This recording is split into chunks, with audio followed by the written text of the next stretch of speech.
पुराण में, स्कंद पुराण में, लिंग पुराण में, नर्मदा पुराण में, ब्रह्म वैवर्त पुराण में, कूर्म पुराण में, नारद पुराण में, अग्नि पुराण में, सारी पुराणों को उठाकर देखिए। सारी पुराणों में लिखा है शंकर भगवान को यदि हम एक लोटा जल चढ़ाते हैं तो केवल वो जल शंकर अकेले को नहीं मिलता, 33 कोटि देवताओं को भी प्राप्त हो जाता है केवल एक लोटा जल।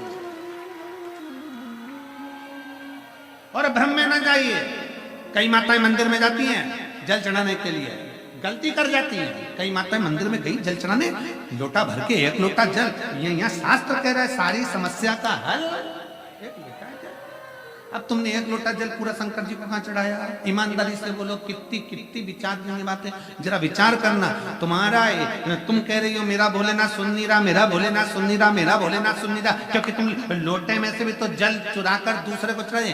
एक लोटे जल में से वही शंकर जी को चढ़ा दिया, उसी लोटे का पानी थोड़ा सा बचा के गणेश जी को चढ़ा दिया, उसी में थोड़ा बचा के पार्वती जी को चढ़ा दिया, उसमें थोड़ा बचा के कार्तिकेय जी को चढ़ा दिया। अब यहाँ बात चल रही है सारी समस्या का हल एक लोटा जल। अब तुमने उसी लोटा का पानी थोड़ा सा हर हर महादेव शंभो काशी विश्वनाथ गणेश जी को हर हर महादेव, पार्वती जी को, फिर इधर कार्तिकेय जी को चढ़ा, फिर उसमें से बचा के थोड़ा सा नंदी को भी चढ़ा। लोटा एक, देवता। शिव महापुराण की कथा कहती है शंकर को जल चढ़ाने जाना, गणेश जी महाराज को अलग से जल चढ़ाने की जरूरत नहीं है, पार्वती जी को अलग से जल चढ़ाने की जरूरत नहीं है, नंदी को अलग से जल चढ़ाने की जरूरत नहीं है, शरणानंद कार्तिकेय को अलग से जल चढ़ाने की जरूरत नहीं है। आपको पहले भी कथा में कहा था, आज फिर बताते हैं।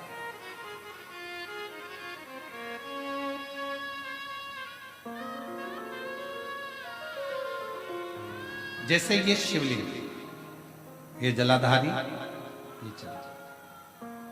ये शिवलिंग, ये गोल जो जलाधारी है, इसका हस्त कमल है, जम के बोलो पार्वती। जहां से जल बहता है उसके राइट हैंड में गणेश, लेफ्ट में कार्तिक, बीच में अशोक। शिवलिंग के ऊपर जो जलाधारी बंदी है उसमें से बूंद बूंद पानी नीचे गिर रहा है, वो शंकर भगवान की 5 बेटी, जया, विषहरा, शामली बारी, दौतली, देव। शंकर जी की छठी लड़की अशोक सुंदरी उनके पास। ठीक है, अब तुमने जल चढ़ाया।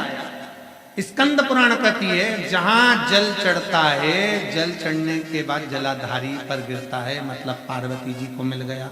जल बहते बहते अशोक सुंदरी को मिल गया, कार्तिकेय गणेश को मिल गया। फिर वही जल बहता हुआ जब बाहर निकलता है, नीचे गिरने पर जितना शिवलिंग की, अभी अभी हम सतुआ बाबा जी के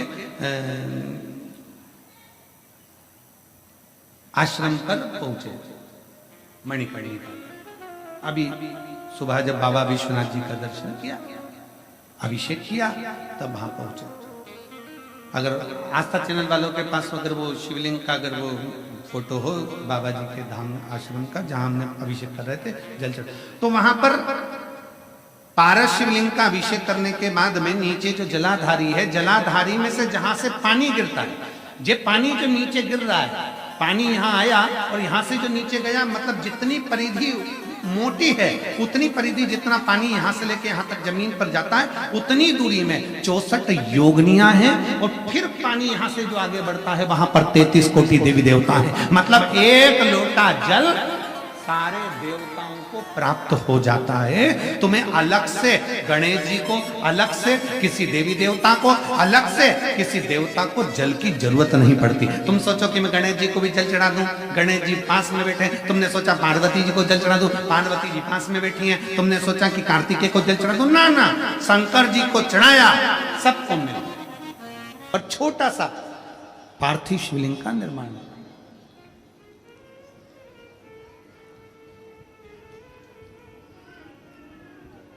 समझ लेना जरा, तुमने पार्थिव शिवलिंग बनाया, जलाधारी बनाई,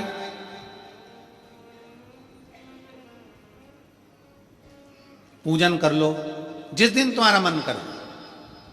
कोई तिथि, कोई बार, कोई दिन, कोई समय, कोई घड़ी, कोई पल, कुछ मत देखो। तुमने पार्थिव शिवलिंग का निर्माण किया, 3 आखा चावल 3 अक्षत।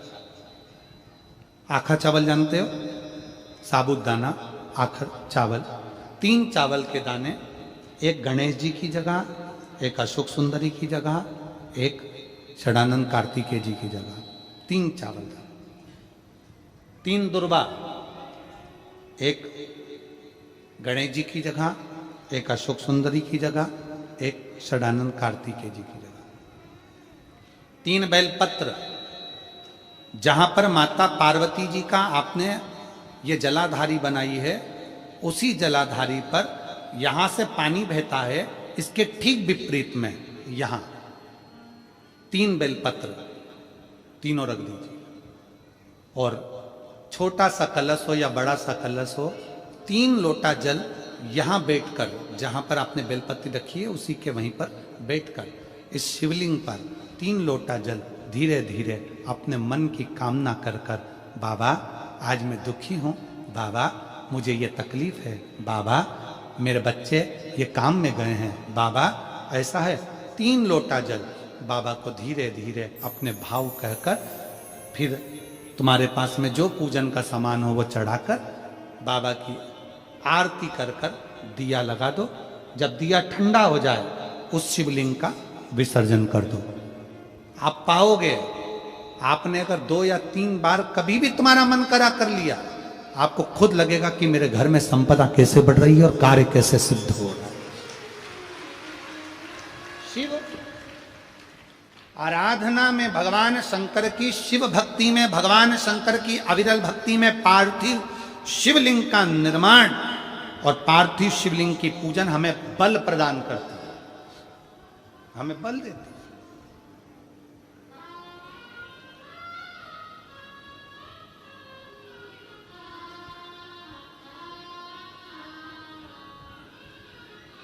माता पार्वती जी ने पार्थिव शिवलिंग का निर्माण किया। शिव जी ने देखा पार्वती जी को कि पार्वती जी पार्थिव शिवलिंग का निर्माण कर रही, तो शंकर जी ने पूछा, पार्वती तेरी शादी नहीं हो रही थी इसलिए तूने पार्थिव शिवलिंग का पूजन करा, तू चाहती थी मुझसे विवाह करना चाहती थी इसलिए पार्थिव शिवलिंग का पूजन करा, अब क्या चाहती है? अब तो मैं तुझे मिल गया, अब तो मैं तुझे प्राप्त हो गया, अब तुझे क्या चाहिए? अब तुम मुझसे चाहती क्या है?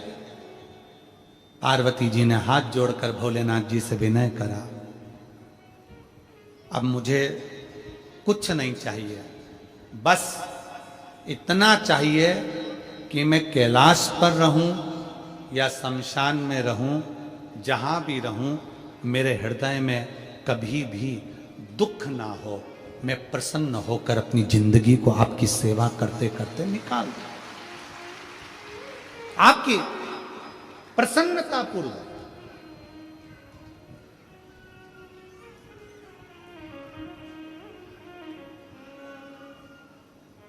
आप सबको मालूम होगा रावण क्या करता था।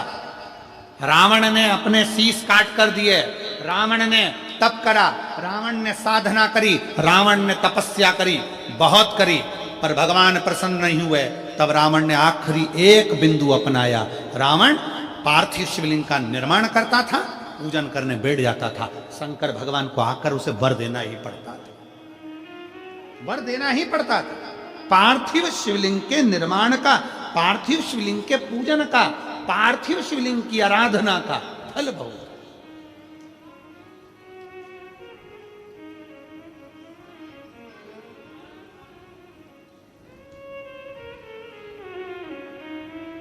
कितने लोग हैं, आप लोगों ने बनाया कभी पार्थिव? बनाया? सावन में बनाते हो गुरुजी, है ना, ऑनलाइन जब पार्थिव शिवलिंग का निर्माण होता है तब बनाते हो, पर बीच में कभी तुम्हारा मन कर जाए, एकदम जब तुम्हारा मन हो।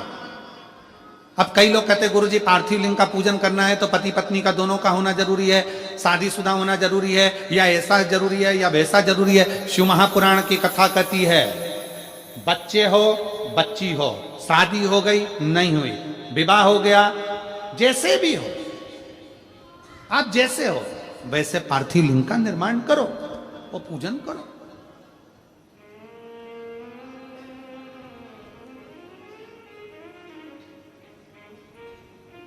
वो काली मिट्टी के बनाए भोलेनाथ, चढ़ाऊं लोटा जल भर।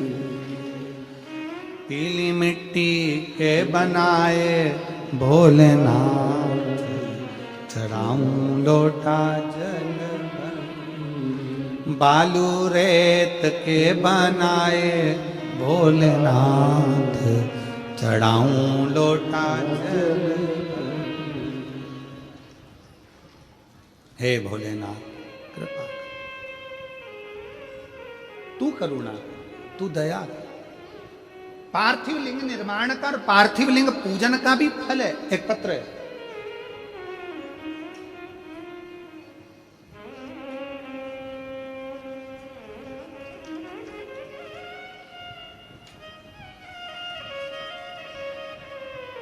मेरा नाम सुमित्रा यादव है, मेरे पति का नाम संदीप यादव है।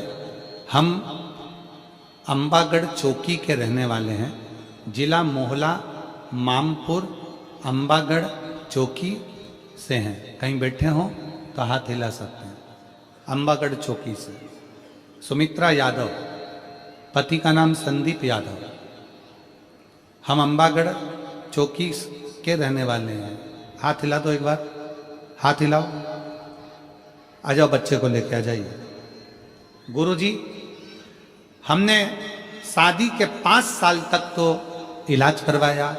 6 साल, 7 साल, 8 साल, 9 साल, 10 साल, 11 साल, 12 साल, 13 साल, 14 साल, 15 साल, 16 साल, 17 साल, 18 साल हमने शादी के इंतजार करा कि बच्चा होगा, संतान होगी, पर संतान का सुख नहीं हुआ।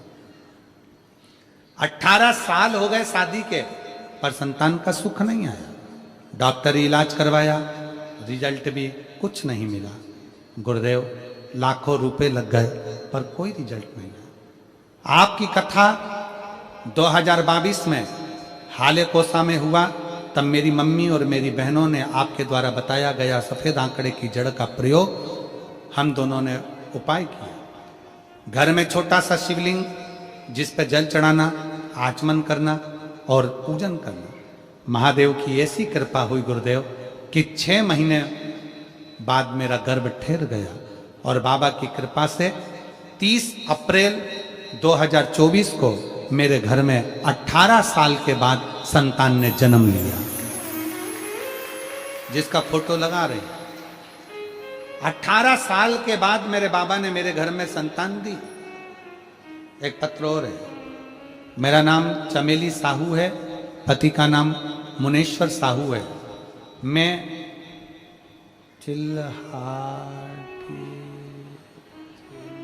चलो पत्र पे पढ़ो तो जरा, एड्रेस पढ़ो। चलो बोलो, क्या लिखा है? चिल्लाती, चिल्हाटी। हाँ ठीक है, हम भी समझ गए हो। ठीक है, चिल्हाटी, जिला गोंदिया, महाराष्ट्र से आई हूं। मेरी शादी को 15 साल हो गए थे गुरुदेव। कहीं बैठी हो तो हाथ हिला सकती हैं, अगर कहीं बैठी हो तो हाथ हिलाएं। 15 साल मेरी शादी को हो गए थे, और अगर बच्चे को लाई हैं तो लेकर आ सकती हैं। 15 साल शादी को हो गए थे, बहुत इलाज करवाया, कुछ नहीं हुआ। 2022 में हाले कोसा में शिव महापुराण की कथा हुई, तो एक दिन की कथा सुनी और कथा स्थल पर झोली पसार कर बाबा से पंडाल में विनती करी। गुरुजी बोलते हैं कि पंडाल में जो मांगा जाता है वो मिलता है। मैंने भी पंडाल में आकर 2022 में बाबा से प्रार्थना करी इसी हाले कोसा में, और बाबा की कृपा से 2023 में मुझे पुत्र रत्न की प्राप्ति हुई। मैं बाबा को 15 साल के बाद औलाद हुई है, प्रणाम करने के लिए आया। हाले कोसा ने सबका हाल बदल दिया।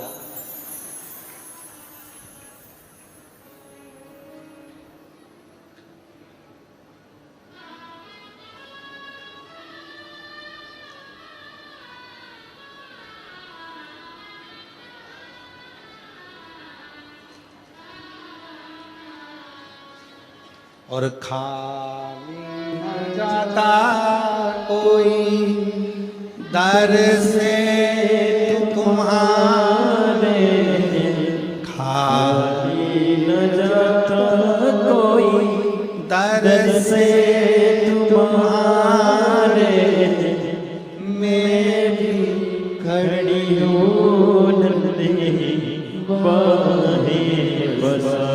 शंभो शंभो शंभो शंभो से लगा लो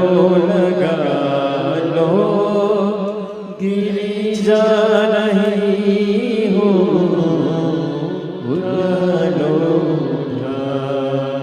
18 साल के बाद हुआ है, जोरदार ताली बजाकर स्वागत वंदन करें। बोले अपने दर से अब तू न डालो गिरी जा रही हूँ उठा लो। शिव से हम जो कहें पार्वती जी कह रही हैं, पार्वती जी निवेदन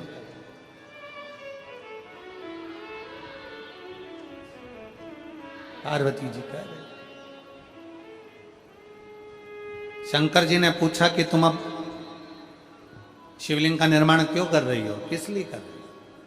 बस शंकर मुझे बल दे, शिव मुझे बल दे। इधर का तो नहीं मालूम हमको, पर हमारे मध्य प्रदेश का हमको स्मरण है।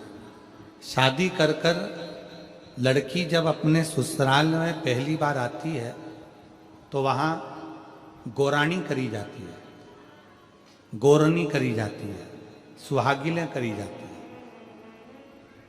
अब आपके यहाँ होती है कि नहीं होती हमको नहीं मालूम। होती है, यहाँ पर भी सुहागिलें होती हैं। आजा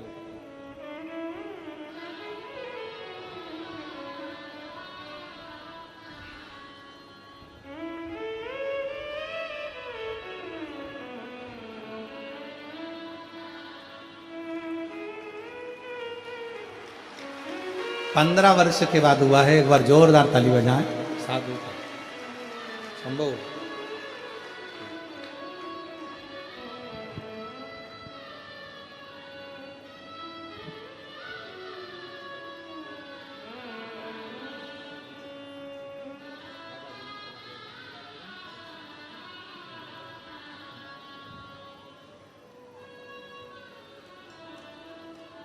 हमारे मध्य प्रदेश में जब लड़की घर में आती है शादी कर कर, बहू जब आती है तो प्रथमता में गोरानी होती है, गोरनी सुहागिन होती। गोरनी होती है, सुहागिले होती है।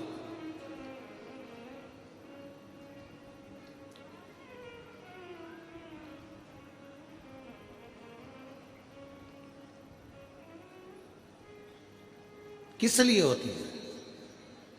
कोई तुमसे पूछे शादी के तुरंत बाद ये बहू को बिठाकर गोरनी सुहागिल क्यों करी जाती है? शिव महापुराण की कथा कहती है, शंकर भगवान के शिवलिंग को बनाकर माता पार्वती जी ने पूजन कर कर शिवलिंग में से ही सिंदूर लेकर अपनी मांगों में भरा है। आज भी सुहागिल में, गौरनी में ऐसा बनाया जाता है और उसके अंदर सिंदूरा दिया जाता है। उस सिंदूर को लोग अपने मांग में भरते हैं। इधर भरते कि नहीं भरते वो हमें नहीं मालूम। भरते हैं इधर भी, ठीक, आज भी भरते हैं। कई लोग कहते हैं वो गौरनी है, कोई कहता है वो सुहागिन है, कोई कहता है वो गौरानी है। शिव महापुराण की कथा कहती है ये पहली पूजन मेरी माता पार्वती जी ने अखंड सौभाग्य के लिए करी थी। इसलिए आज भी पहली बार शादी करने के बाद पार्वती जी पहली बार इस पूजन को करी थी। आज भी शादी के बाद सुहागिलें घरों में होती हैं जब बहू प्रवेश करती है, उसके बाद आज भी करते हैं। ये सब पुराना है, उसको आज लोग नए में ले लें क्या भाई सुहागिल है, गौरानी है। ये आजकल वो पुराना शंकर के शिवलिंग की आराधना, शंकर के शिवलिंग की पूजन, भक्ति।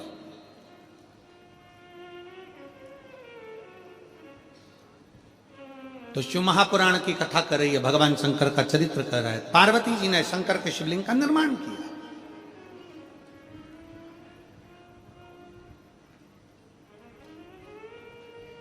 अब निर्माण करते करते जब पार्थिव लिंग का निर्माण किया जाता है, पार्थिव शिवलिंग को जब बनाया जाता है, तो पार्थिव शिवलिंग का एक नियम है, आप उसका स्मरण जरूर करें। जैसे ये थाली है, मान लो ये थाली है, आपने मिट्टी का शिवलिंग बनाया, पार्थिव शिवलिंग बनाया। कई माताओं की आदत रहती है थाली की किनोर से हाथ को पोंछकर उसको भी लेकर शिवलिंग में लगा दे। कई मेरी जीजियों की, कई मेरे जीजाओं की, कई मेरी माताओं की, कई मेरे बेटियों की, कई मेरे बेटाओं की आदत रहती है। समझ में तो आ रहा है ना कि थाली बुलवाऊं? लाओ तो थाली लाओ जरा, पूजा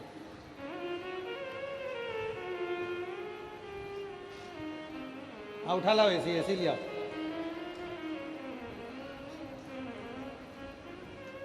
अब कई मेरी जीजियों की आदत क्या होती है, पार्थिव शिवलिंग का निर्माण करेगी, मिट्टी इसमें भर लेगी, सब कुछ कर लेगी। आप मिट्टी इसमें मिलाओ, मिट्टी मिलाने के बाद में आप उसका पार्थिव लिंग का निर्माण भी कर लो, मना नहीं है। पर निर्माण करने के बाद में जब पार्थिव शिवलिंग का निर्माण कर लो, उस समय पर हाथ को इस तरह से पोंछ कर फिर शिवलिंग में उस माटी को लगाना, यह श्रेष्ठता नहीं है। पार्वती जी ने पार्थिव लिंग निर्माण के समय पर एक छोटा सा भाव प्रकट कर दिया, और जब छोटा सा भाव प्रकट किया तब शंकर भगवान ने कहा, पार्वती, ए पार्वती, तुमने पार्थिव लिंग निर्माण के समय पर माटी को अपने हाथ से खरोच कर लगाया है, तो तुम्हें भी संतान की जो प्राप्ति होगी वो शरीर के उपटन से ही होगी, संतान की प्राप्ति। और सुनो पार्वती, तुमने वो माटी को बाद में अंकित किया गया है, इसलिए तुम्हारे पुत्र का शीश कटकर फिर वापिस अंकित किया जाएगा, पुनः फिर लगाया जाएगा। शिवाराधना में मिट्टी को बनाओ, पर मिट्टी चारों तरफ लगी, आप पोंछो, मना नहीं है। आप हाथ भी पोंछ लो, हम मना नहीं करेंगे। आपको हाथ पोंछना है, आप पोंछो, पर उस मिट्टी को फिर वापस शिवलिंग के साथ में, जब शिवलिंग बन गया फिर उसी मिट्टी को वापस आप उसमें पोत रहे हो, ये श्रेष्ठता नहीं है, उसकी श्रेष्ठता नहीं है।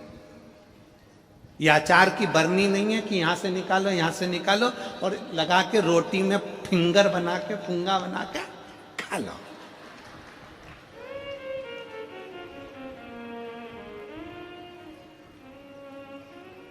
समझ में आया कि नहीं आया?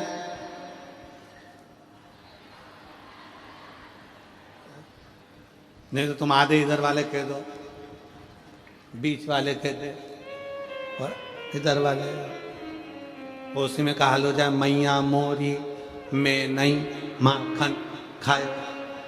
तो यशोदा मैया पूछे, सही से बता दे, खाया कि नहीं खाया? और कन्हैया बोले, मैया मोरी में नहीं माखन खायो, और वो पूरी मुंडी घुमा।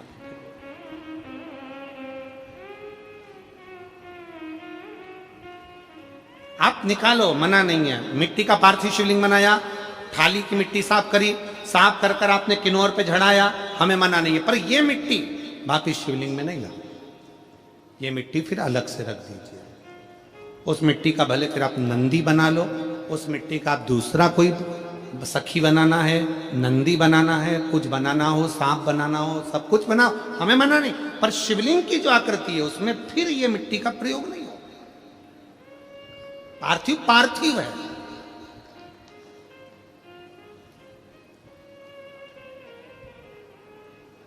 क्यों एक बार बोला, शिव महापुराण में आपने सुना होगा, हमने कहा कि गमले में भी पार्थिव शिवलिंग का निर्माण कर सकते हो। गमले में कैसे?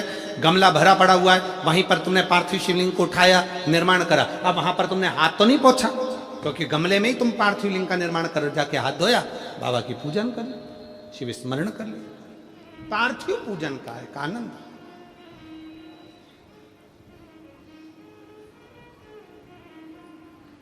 शिव तत्व कह रहा है, भगवान शंकर का चरित्र कह रहा है, शिव महापुराण की कथा कर रही। पार्वती तुम पार्थिव लिंग का निर्माण क्यों करियो? तो पार्वती जी ने कह दिया केवल आपसे बल मांगने के लिए, आपसे बल। ठीक,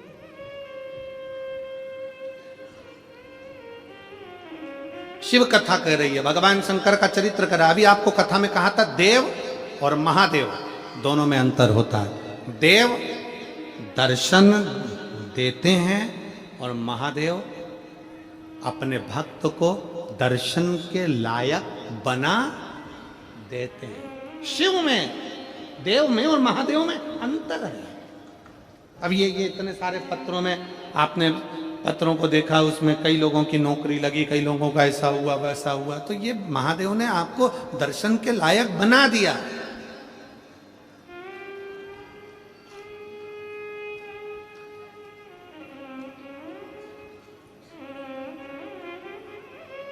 दिल से, हृदय से शिव की भक्ति का स्मरण होना चाहिए। जैसे आप कहीं पर भी रहो, मन से जहां भगवान शंकर है उनका स्मरण करते रहो।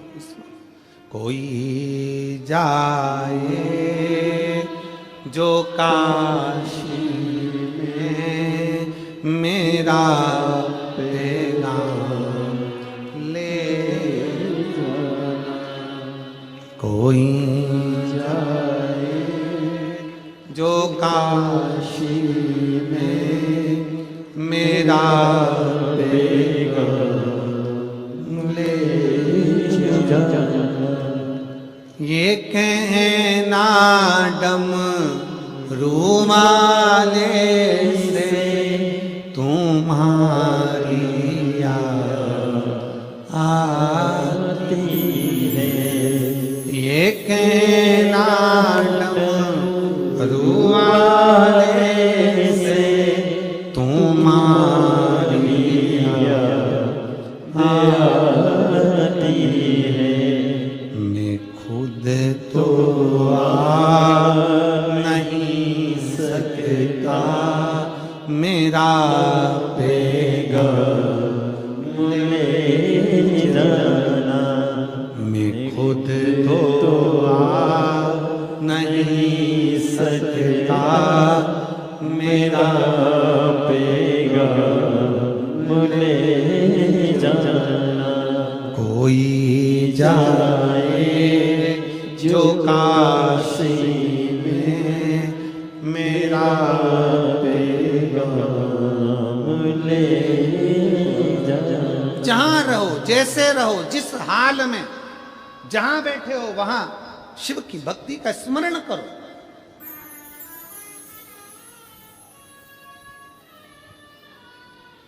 शिव को भजो। ग्रंथ, संत और भगवंत तीन को पकड़ने का प्रयास करो। क्या क्या? सब बोलो। ग्रंथ, संत और भगवंत। ग्रंथ, शिव महापुराण, जहां कहीं हो शंकर की कथा अगर कहीं नजदीक में हो तो उसको सुनने का प्रयास करो। सुनो, ग्रंथ को अपने अंदर उतारने का प्रयास। ग्रंथ को पकड़ो।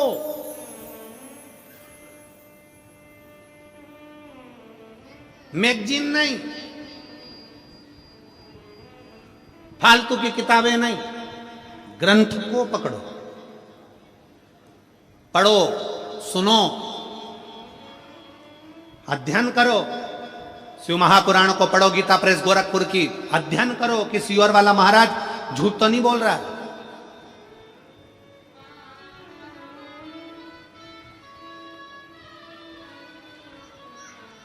जितना महाराज बोलते हैं वो शिव महापुराण में है कि नहीं? पढ़ो, अध्ययन करो।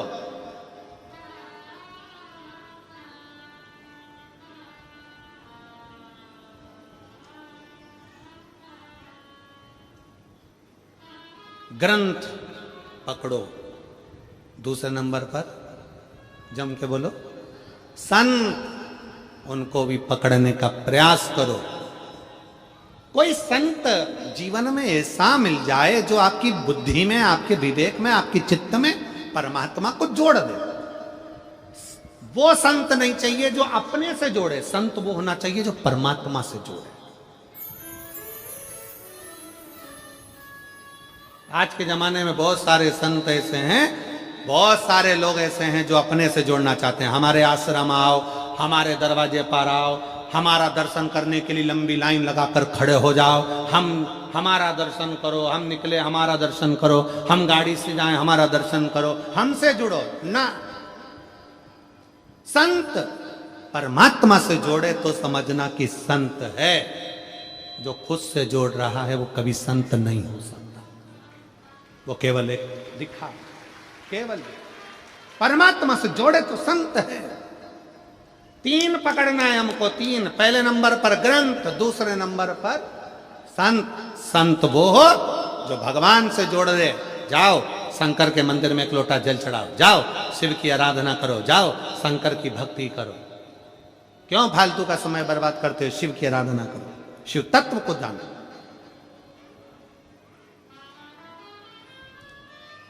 कई लोग हमसे कहते हैं, ये हमारे दिनेश साहू जी हमसे कह देते हैं, गुरु जी आप मिलते नहीं हो। हमने कहा दिनेश भैया आपको मालूम है कि हम मिलते ही नहीं है, 4 दिन तो मिले ही नहीं।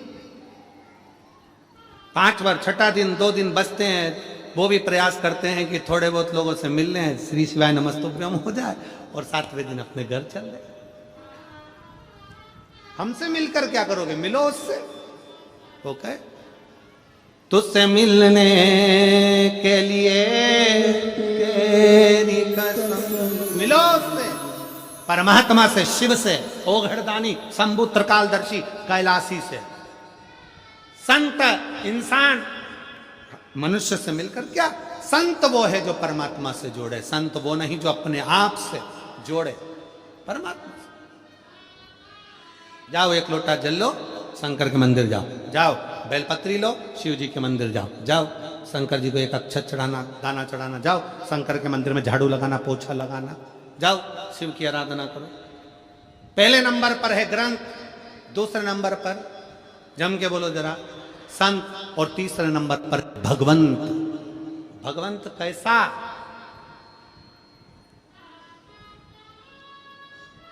भगवंत कैसा?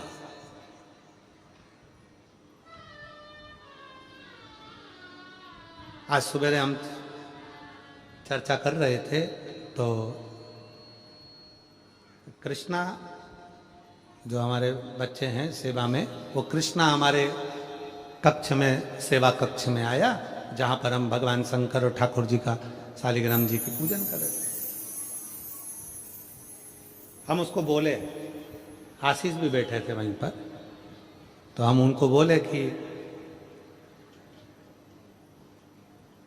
तुम्हें देखकर परमात्मा की अगर याद आ जाए तो समझ लेना कि तुम भगवंत हो। तुम्हें देखकर परमात्मा की याद। हमने कृष्णा से कहा कि तुम भगवान की भक्ति करते हो तो कई बार तुम भक्ति में डूबते हो, भजन में डूबते हो, तो लगता है कि श्याम बाबा के दर्शन हो गए। कोई देवी जी की आराधना करने वाली कोई जीजी होती है, माता की इतनी आराधना करती है कि उनको देखो तो ऐसा लगता है कि माँ जगत जननी के दर्शन हो गए। कोई राम जी की आराधना में कोई साधु सन्यासी डूबा रहता है तो उसको देखकर लगता है कि राम जी के दर्शन हो गए। कोई कृष्ण की भक्ति में इतनी डूबी रहती है, इतना डूबा रहता है कि उसकी भक्ति को देखकर लगता है कि कृष्ण के दर्शन हो गए। कोई दिन रात शिव की भक्ति में डूबा रहता है, उसका मुख देख लो तो लगता है कि शंकर के दर्शन हो गए। भगवान मां कर्माबाई का एक चरित्र आता है। एक संत ने कर्माबाई से कह दिया कि भूख लगी है, कर्मा भोजन दे दो। कर्माबाई अंदर से आई, खिचड़ी दी, संत ने उसे फेंक दिया। संत ने फेंका, कर्मा ये खिचड़ी? हाँ। स्नान हो गया? नहीं। संध्या हो गई? नहीं। पूजन हो गई? नहीं। स्नान भी नहीं करा? नहीं। संध्या भी नहीं करी? नहीं। पूजन भी नहीं करी? नहीं। और ऐसी खिचड़ी बना के भगवान को भोग लगा दी? हाँ। खिचड़ी को फेंक दिया संत ने। कर्मा, भगवान को अगर भोग लगाना है तो स्नान कर, पूजन कर, संध्या कर, मैं पाठ बता रहा हूं, मंत्र बता रहा हूं, सारा तप बता रहा हूं, वैसा कर, उसके बाद खिचड़ी बना, फिर भगवान को भोग लगा। कर्माबाई ने आज सुबेरे से वही काम किया जो संत ने बताया था। कर्माबाई सुबेरे से स्नान करी, पूजन करने बैठी, घर को लीपन पोतन, पूजन अर्चना, संध्या आराधना करते करते दोपहर की 2 बज गई। भगवान जगन्नाथ जी 3 बार आके चले गए। कर्मा खिचड़ी बनी क्या? कर्मा खिचड़ी बनी क्या? कर्माबाई बोले पहले संध्या कर लूं, पूजन कर लूं, मंत्र जप लूं, माला जप लूं, पूजन आराधना करूं, तब तो खिचड़ी बनाऊं। अभी नहीं बनी। 2 बज गई, 3 बज गई, 4 बजे कर्माबाई ने खिचड़ी बनाई। जगन्नाथ जी भोजन करने आए। कर्माबाई ने खिचड़ी परोसी तो जगन्नाथ जी ने पूछा, री कर्मा, रोज तो जल्दी खिचड़ी बना लेती थी, आज ऐसा क्या हो गया? कर्मा बोली, एक संत आए थे, वो मुझे पूरा विधान बता के चले गए कि ऐसे पाठ करना, ऐसे पूजन करना, ऐसे मंत्र बोलना, ऐसे नहाना, स्नान करना, फिर संध्या करना, फिर खिचड़ी बनाना, इसीलिए तेरी हो गई। हाँ। जगन्नाथ जी ने पूछा, वो संत गया कहाँ? कर्माबाई बोली, इधर गया। जगन्नाथ दौड़ कर गए संत के पीछे और एक धर के दिया उसकी पीठ पे। संत पड़ा चित्ता। संत चिल्लाकर बोला, कौन? जगन्नाथ जी बोले, तेरा बाप। कौन? तेरा बाप। कौन बाप? तो के जगन्नाथ। उसने जो पलट कर देखा, जगदीश आप? प्रभु कैसे आना हुआ? आज तक जिंदगी में कभी दर्शन नहीं मिला प्रभु, आज मिल गया। कैसे आना हुआ? मैंने कौन सा पुण्य करा? जगन्नाथ जी बोले, पुण्य मुण्य नहीं करा, खिचड़ी को 4 बजा दिया। कर्माबाई को ऐसा विधान बता के आया, वो पूजन में लग गई। पूजन में लगते लगते खिचड़ी 4 बजे बनाई। जब तक मैं कर्माबाई के हाथ की खिचड़ी नहीं खा लेता, 56 भोग नहीं खाता हूं, इसलिए 4 बजे खिचड़ी मिली, मेरा पेट नहीं भराया। तेरे चक्कर में आज भूखा रह गया। क्या करना है प्रभु? जगन्नाथ जी ने बोला, कर्माबाई को बोल के आज जैसी बनाती थी वैसी बना, तेरा मन पड़े वैसे बना, पर जैसी बनाती थी वैसी बना। ना ना ना, कुछ भी कर पर खिचड़ी बना। जा बोल। संत जाके कर्माबाई के चरण पकड़ लिए। अरे ओ कर्मा, मेरी पूरी अवस्था निकल गई, बाल सफेद हो गए, पर आज तक भगवान के दर्शन नहीं हुए। तेरी खिचड़ी के चक्कर में जगन्नाथ जी मिल गए। तेरी खिचड़ी के चक्कर। कर्मा, तेरी खिचड़ी के चक्कर में जगन्नाथ जी का दर्शन हो गया, जगदीश का दर्शन हो गया, जगन्नाथ स्वामी का दर्शन हो गया। अब संत क्या करते? जगन्नाथ जी के मंदिर नहीं जाते, संत कर्माबाई के घर के सामने से निकल कर जाते, कर्माबाई का मुख का दर्शन कर लेते। एक भगवंत के मुख का दर्शन करना भी भगवान के दर्शन के बराबर है।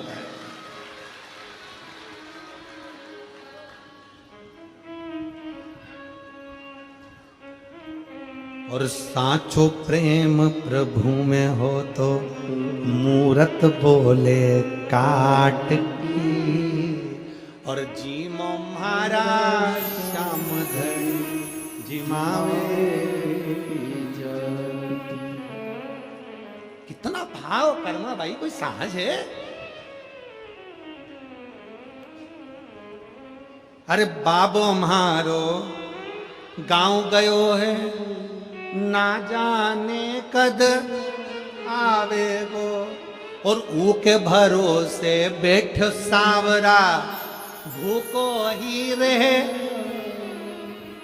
कर्माबाई ने खिचड़ी बनाई, घी की कटोरी, गुड़ थाली में रखकर, छोटी सी कर्मा थी, छोटी सी, जब पहली बार खिचड़ी बनाई थी कर्माबाई ने, पहली बार। बाबा जाते जाते कह गए, कर्मा ठाकुर जी हैं, भोग लगाना, लड्डू गोपाल है, भोग लगाना। कर्माबाई कहती, हाओ। पिताजी चले गए गांव, मैया भी चली गई। कर्माबाई ने सोचा खिचड़ी कैसे बनाती, याद तो है ही नहीं। पड़ोसी के यहाँ गई, क्या करूं कि खिचड़ी बना, कैसे? कर्माबाई को याद आ गया, 1 बाल्टी पानी, 2 कटोरी चावल, आधी कटोरी दाल, नॉन मिर्ची डाल के रख दी हंडे पर, जो चूल्हे पर। खिचड़ी तो नहीं बनी पर सब्जी बन गई चावल की। कर्माबाई ने सोचा बिगड़ गई।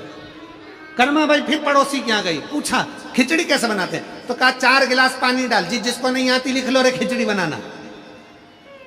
4 गिलास पानी डालो, 2 गिलास चावल, आधी कटोरी दाल, नमक और मिर्ची, और लगा दो चूल्हा पे, धर दो, और बनाई खिचड़ी। कर्माबाई की खिचड़ी तैयार, थाली में रखी। कर्माबाई को खुद भूख लगने लगी खिचड़ी को देखकर।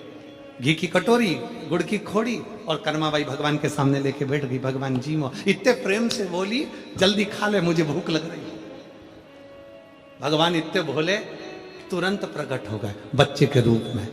कर्मा, कितनी जोरदार खिचड़ी बनी है, ला मैं खा लेता हूं। इतने में कर्माबाई बोली, तुम कौन? भगवान बोले, मैं भगवान कृष्ण। कर्माबाई बोली, तुम कृष्ण? सही बता दे, कौन सी खिड़की में से घुस के आया और किसका छोरा है?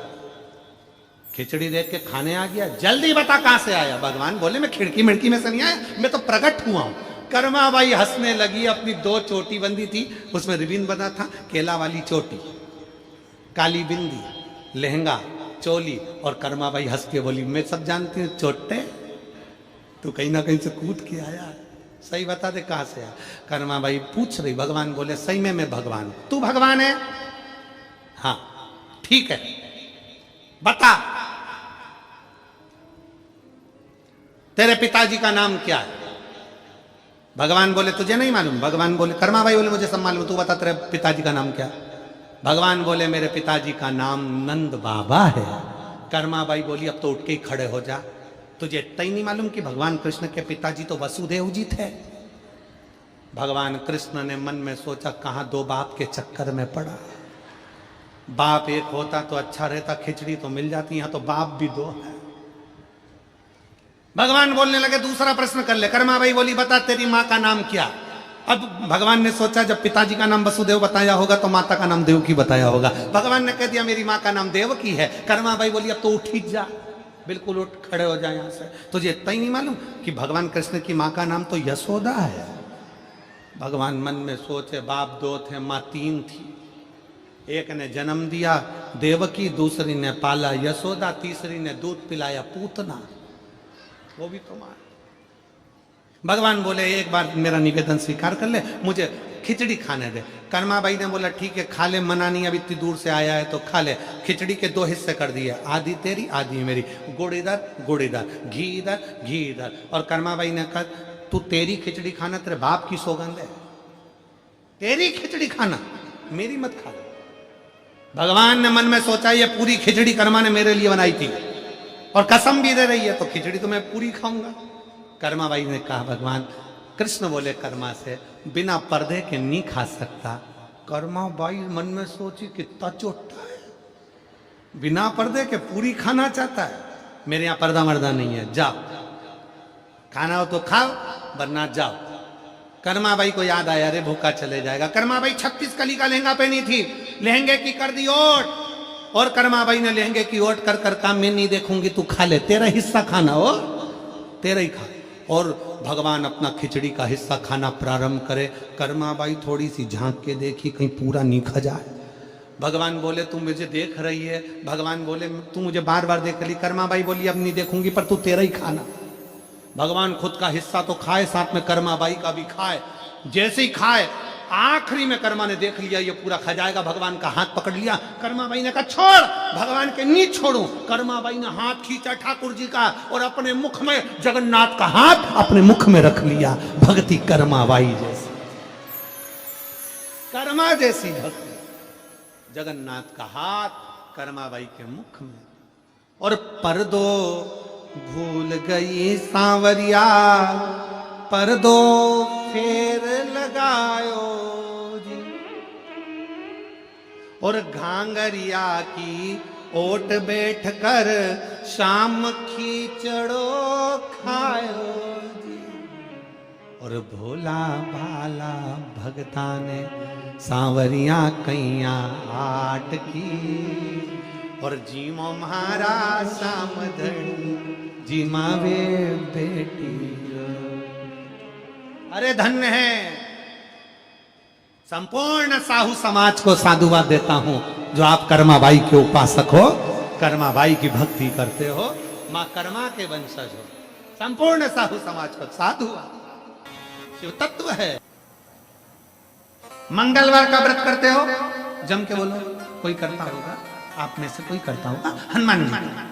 शुक्रवार का व्रत संतोषी माता का, लक्ष्मी जी। शनिवार का व्रत, बोलो बोलो, जम के बोलो, जम के तो बोलो, शनि महाराज जी। गुरुवार का व्रत बृहस्पतिवार। अब कभी अगर मौका मिले तो एक बार स्कंद पुराण पढ़ना। स्कंद पुराण का काशी खंड स्मरण करिएगा या अवंतिका खंड स्मरण करिएगा। स्कंद पुराण के अवंतिका खंड में, काशी खंड में वर्णन मिलता है।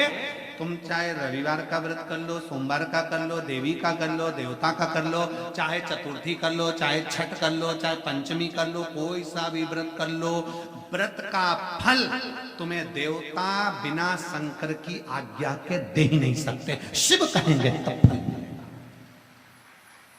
शंकर कहे तो फल मिलेगा।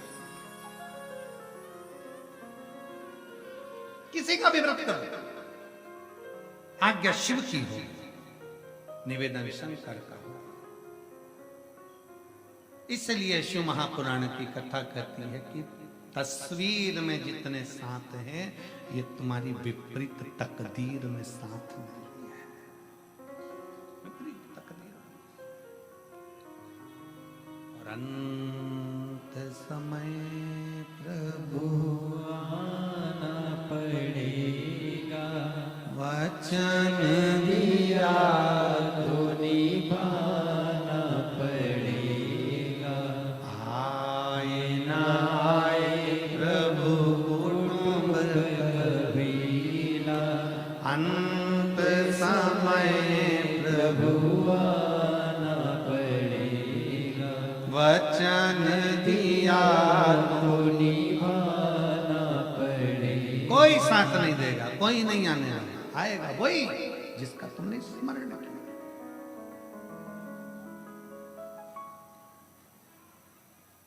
स्वयं को लड़ना है, स्वयं को आगे बढ़ना है, स्वयं के लिए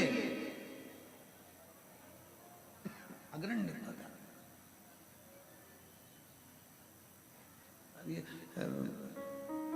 सतुआ बाबा जी के हम प्रयागराज जाते हैं, तो प्रयागराज में जब माघ मेले में जाते हैं तो बाबा जी का एक कोतवाल है, वो है भैरव बाबा। तो वो एक हाथ में तो भाला रखता है और दूसरे हाथ में माला रखता है। अब कितनी प्रेरणा देता है कि एक संत, साधु, महाराज, ब्राह्मण, तपस्वी ये हमको प्रेरणा दे रहा है कि राष्ट्र को मजबूत करना है तो माला और भाला दोनों चाहिए।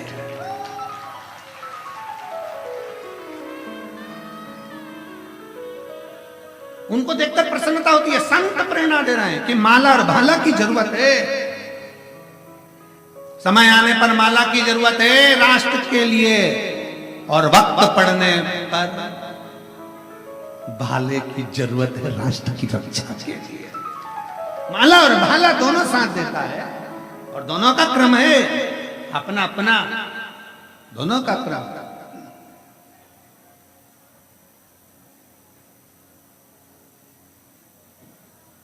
शिव कथा कर रही है, शंकर की कथा कर रही है। बेटी ने जन्म ले लिया, सच्ची बेटी शंकर की आराधना में लग गई। इसी काशी की पवित्र भूमि पर, इसी काशी की दना पर भगवान शिव की आराधना कर, शंकर की आराधना लगी। भगवान शिव की आराधना में, शंकर की आराधना में शिव डूबी, उसको शुद्ध नहीं पाई। एक दिन पुलमासुर निकल कर जा रहा था, अपनी बेटी को देखा तो बेटी शंकर की आराधना कर रही, शिव की आराधना। पुलमा ने पूछ लिया, ये कौन है, ये तूने क्या बनाया? बालू रेत पर शंकर का शिवलिंग बनाया, जल चढ़ा रही, पूजन कर रही, आराधना कर रही, कौन है ये? कौन?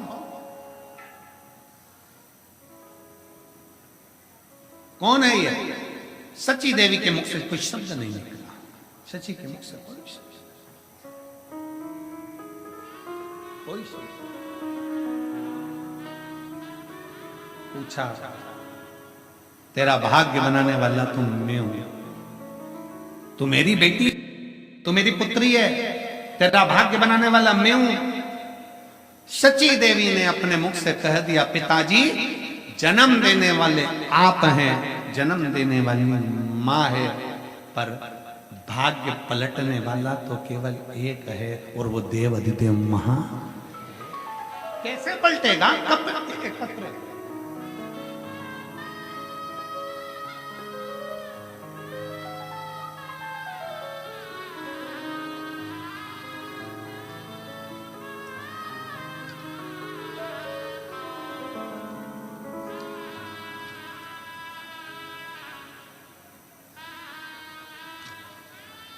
पहले आप एक फोटो देखिए जिसमें सिर के अंदर 132 टांके लगे। उसको क्लोज करिए थोड़ा सा, इसको थोड़ा क्लोज कर दिखाइए। जो लोग एलईडी के सामने बैठे हैं उसको देखिए। सिर के अंदर 132 टांके लगे, 132 टांके सिर के अंदर। अब पत्र देखिए। मैं विद्या दीक्षित हरदोई उत्तर प्रदेश से की निवासी हूं। मेरी उम्र 72 साल है। कहीं बैठी हो तो हाथ हिला सकती हैं, अगर कहीं बैठी हो तो हाथ हिला सकती हैं। मैं विद्या दीक्षित हरदोई उत्तर प्रदेश की निवासी हूं। मेरी उम्र 72 साल है। गुरुजी, मैं बाबा का क्या वर्णन करूं। मैं 4 साल से आपकी कथा सुन रही हूं। मैं 7 बार सीहोर भी जा चुकी हूं। मंदिर में रोज जल चढ़ाती हूं। मेरे गठिया थी, बाबा की कृपा से मैं बिल्कुल ठीक हो गई हूं। एक दिन मैं शिव मंदिर में बाबा के पास बैठी हुई थी। हमें नहीं मालूम पड़ा कि बाबा क्या करता है। मेरे परिवार के लिए बाबा ने बहुत कुछ किया है। 22 मई 2024 शाम 5 बजे मेरी बहू सीढ़ियों से नीचे गिर गई और उसके सिर में इतनी चोट आ गई कि डॉक्टरों ने उसको लखनऊ के लिए रेफर कर दिया। लखनऊ के लिए भेज तो दिया, पर डॉक्टर ने कह दिया ये वहां तक पहुंचेगी, बचेगी ना बचेगी इसका कोई वो नहीं है। सिर में अब डॉक्टर ने उसको लखनऊ के लिए भेजा। वहां के डॉक्टरों ने भी मना कर दिया कि इसकी प्राण तो है कि ना पता। जांचें शुरू हुई। बाबा की ऐसी कृपा हुई कि बाबा के भरोसे पर मंदिर गई, बेलपत्र लाकर बहू के पास में रख दिया और बाबा से कह दिया तू जानो तेरा काम जाने। डॉक्टर ने कह दिया 132 टांके लगेंगे क्योंकि सिर पूरा खुल चुका है। 132 टांके लगे गुरुदेव। डॉक्टर ने कहा था इसकी शुद्ध नहीं रहेगी, जान नहीं पाएगी, उठ नहीं पाएगी, हो सकता है कोमा में चले जाए।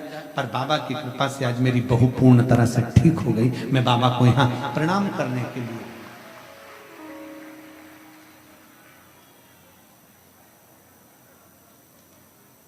एक लाइन बहुत अच्छी लिखी है, नई लाइन है। हम लोग इसका जब जब हमने ठोकर खाई तूने आकर संभाला, बाबा तेरा खेल निराला, बाबा तेरा खेल निराला। ये विश्वनाथ, ये शंभु, ये ओघड़ दानी अगर कहीं बैठे हो तो एक बेलपत्र लेने के लिए आ सकते। शिव तत्व जान ओघड़ी शंभु जान। सच्ची देवी के मन में भाव जागृत हो गया।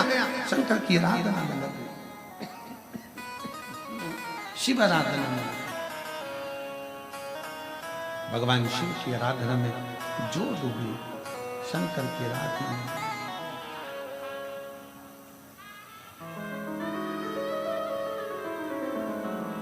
सच्ची देवी जैसे ही शिव की आराधना में डूबती है, भगवान शंकर की आराधना में लगती है। और होना चाहिए।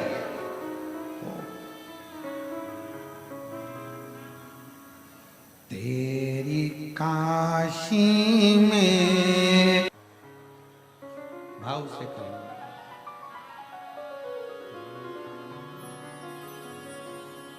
श्री शिवाय नमस्तु। श्री उस शिवलिंग को जहां रखा गया है वो माता पार्वती जी का हस्त कमल है। जहां से जल निकलता है उस स्थान पर अशोक सुंदरी, गणेश जी और कार्तिकेय का स्थान है।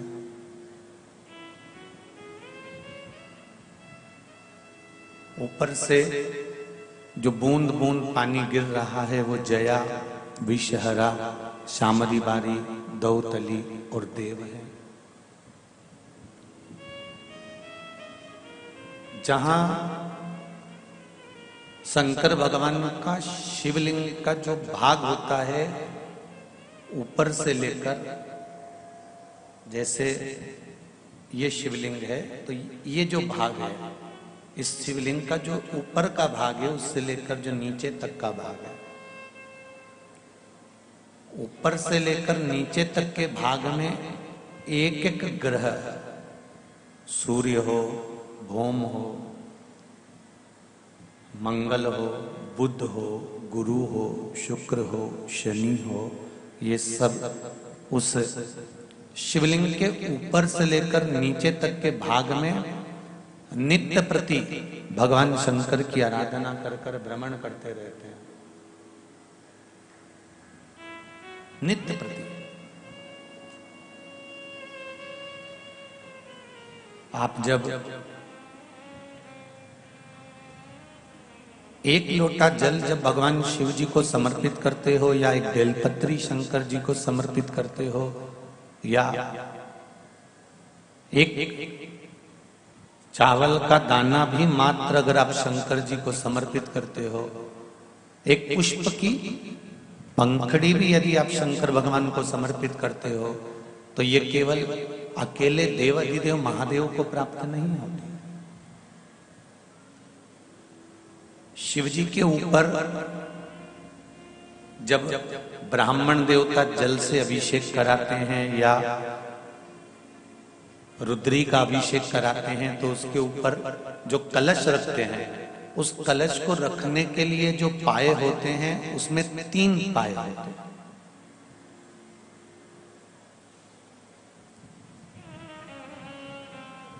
उस 3 पाए के ऊपर कलश रखा होता है और उस कलश में से बूंद बूंद पानी नीचे गिरता रहता है।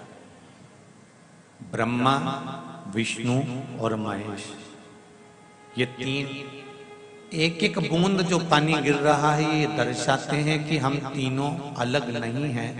ये बूंद जो एक एक बूंद गिर रही है, ये हम 3 की एकाग्रता का भाव दर्शाती है।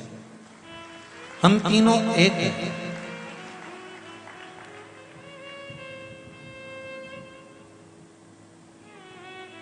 दुनिया के लोगों ने भेद कर दिया, हम रामानुज वाले हैं, हम पुष्टि मार्ग वाले हैं, हम दत्त वाले हैं, तो हम निम्बार्की हैं, तो हम इस पंथ के हैं, तो हम उस पंथ के हैं।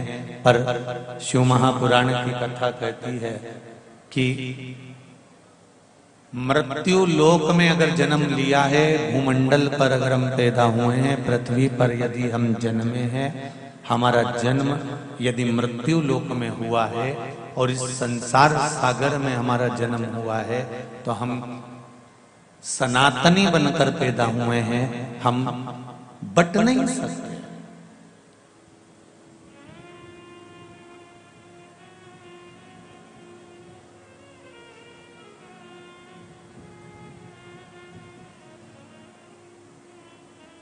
पिंड से जीवन चालू होता है और पिंड पे ही समाप्त हो जाता है। जन्म हुआ तब माता के गर्भ में पिंड के रूप में थे,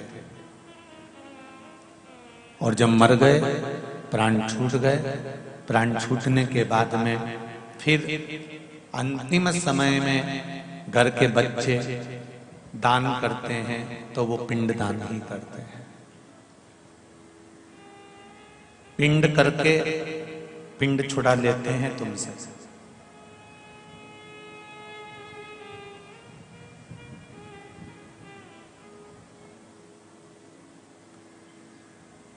जन्म हुआ तब भी हम शिव के थे, और मृत्यु हुई तब भी हम शिव के हैं।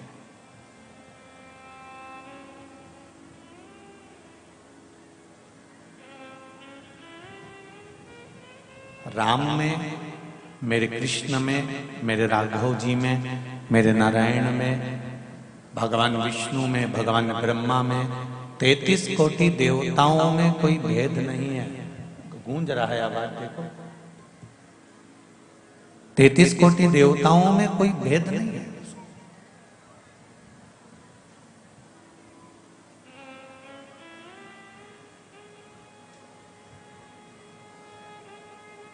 सब एक, और सबकी एकाग्रता एक।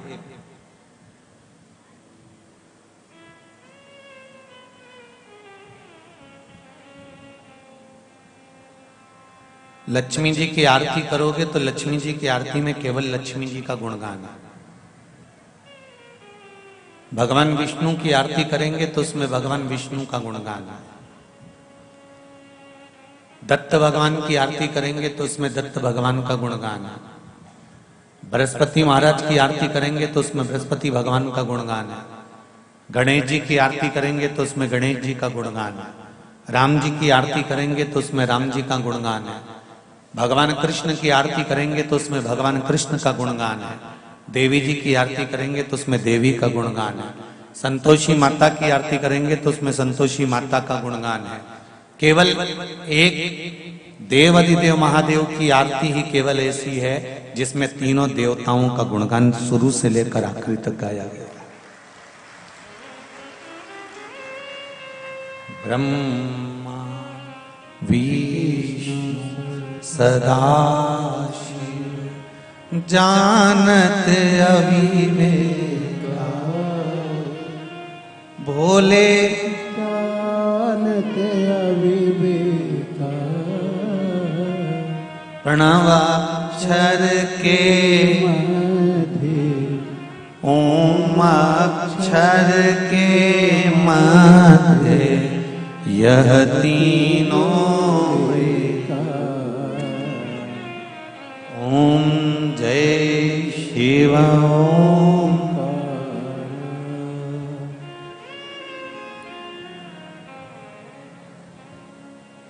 श्वेतांबर बागांबर अंगे स्वामी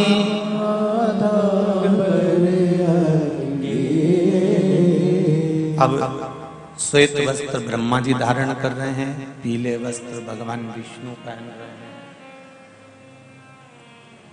और बागंबर वस्त्र मेरे देवाधिदेव महादेव पहन रहे हैं।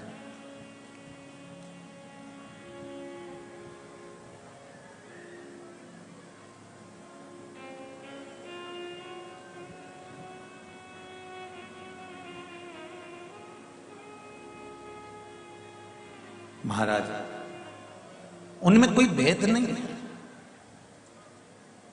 हम तो एक बात आप लोगों से कहना चाहेंगे कि आप प्रतिदिन घर में अगर आरती गाते हो और शंकर जी की आरती अगर आप गा रहे हो या शिव जी की आरती आप कर रहे हो तो एक देवता की आरती नहीं 33 कोटि देवता की आरती एक साथ हो जाती है। महाराज मात्र शिव की आराधना कर लेने पर, शंकर की आरती का गुणगान कर लेने पर, शिव का स्मरण कर लेने पर 33 कोटि देवताओं की आरती पूर्ण हो जाती है।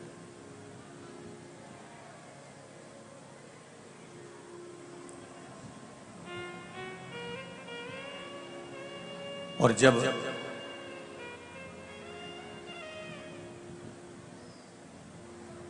तो शिव महापुराण की कथा भी तो वही एक भाव प्रकट कर रही है कि एक साधे सब सदे।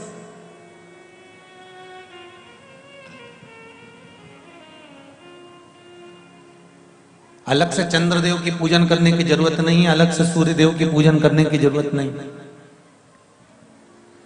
अलग से ब्रह्मा जी की पूजन करने की जरूरत नहीं, अलग से देवी की पूजन करने की जरूरत नहीं।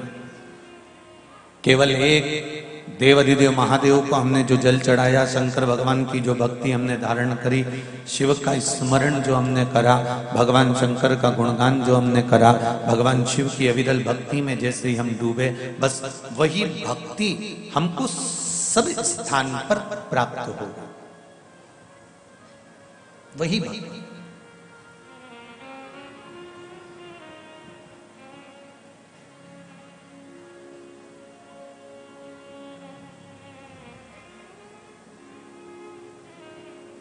किसी ने एक प्रश्न किया था कि गुरुदेव वो अगर शनि महाराज को पूजन करना है या बृहस्पति की पूजन करना है या गुरुवार की पूजन करना हो, बृहस्पति महाराज की या शुक्रदेव की या बुद्ध देव की करना हो, तो क्या इनके लिए अलग अलग मंत्रों का स्मरण करना पड़ेगा? हाँ, हमारे शास्त्रों में मंत्र दिए गए हैं। ब्रह्मा जी का मंत्र अलग है तो बृहस्पति का मंत्र अलग है, तो बुद्ध का मंत्र अलग है, तो शुक्र का मंत्र अलग है, पर सारे मंत्रों का अगर निचोड़ है तो आप पंचाक्षर मंत्र का यदि जाप कर लेते हैं, नमः शिवाय, या षडाक्षर मंत्र का जाप कर लेते हैं, ओम नमः शिवाय, उतने में फल की प्राप्ति हो जाएगी। एक ओम अक्षर के भीतर, मात्र एक ओम अक्षर के भीतर, मात्र एक ओमकार के भीतर सारे यज्ञ, सारे अनुष्ठान, सारे वेद, सारे पुराण, सारे शास्त्र, सारे ग्रंथों का सार तत्व मात्र एक ओम अक्षर के भीतर छुपा हुआ है।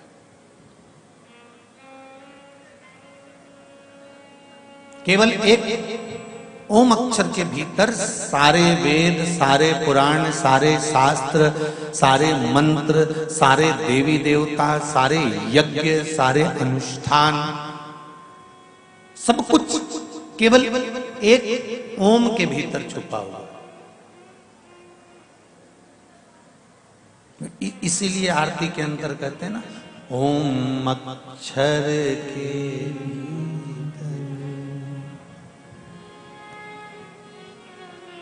महाराज, ये सब उसके अंदर समाये हुए। अभी नवग्रह शिव महापुराण की कथा चल रही है। जब ये नवग्रह शिव पुराण की कथा पूर्ण हो जाएगी 31 तारीख को, फिर 3 तारीख से मध्य प्रदेश के सागर जिले में, सागर में केसरवानी परिवार द्वारा शिव महापुराण की कथा प्रारंभ होगी, जो 2 बजे से 5 बजे तक आएगी। वो ओम शिव महापुराण की कथा हो, जिसमें हम ओम कब प्रकट हुआ, ओम कैसे प्रकट हुआ, ओम का उच्चारण आरती करते समय ओम का स्मरण क्यों करा जाता है, देवता की जब आरती करी जाती है तो ओम क्यों बनाया जाता है, जब किसी पवित्र नदी में स्नान करा जाता है तो जल जब अपने मस्तक पर चढ़ता है तो ओम क्यों बोला जाता है, जब किसी तीर्थ में हम प्रवेश करते हैं तो पांव रखते समय ओम का नाद क्यों करते हैं, शंकर मंदिर में जब हम जल चढ़ाते हैं तो पंचाक्षर मंत्र है नमः शिवाय, तो षडाक्षर मंत्र ओम नमः शिवाय क्यों बोला जाता है, जब भगवान कृष्ण का मंत्र बोलते हैं ओम नमो भगवते वासुदेवाय, तो भगवान कृष्ण के मंत्र में ओम का नाद क्यों किया जाता है, देवी के मंत्र में ओम का नाद क्यों किया जाता है, ब्रह्मा के मंत्र में ओम का नाद क्यों किया जाता है। ये ओम आया कहां से? सबसे पहला ओमनाद करा किसने था? सबसे पहले ओम को प्रकट किसने करा था? जब कुछ भी नहीं था तब ये ओम क्या कर रहा था? तो उस ओम को जानने के लिए हमको सागर में जो कथा होने वाली है, इस कथा के बाद में 3 तारीख से दोपहर 2 से 5 बजे तक आप सब बड़े प्रेम से उसको श्रवण कर सकते हैं। मध्य प्रदेश के सागर जिले, वहां जो आने वाले भक्त हैं उनके रुकने के लिए पंडाल में व्यवस्था रहेगी और भोजन की व्यवस्था केसरवानी परिवार द्वारा रहेगी। वहां के भक्तों को शिव आराधना में, शंकर की अविरल भक्ति में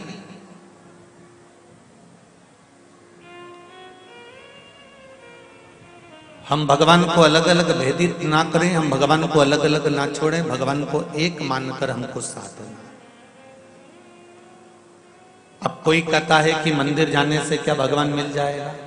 आज के नवयुवक बेटे बेटियां, आज के नवयुवक बच्चे मंदिर जाने को तैयार इतनी जल्दी नहीं होते। फिर भी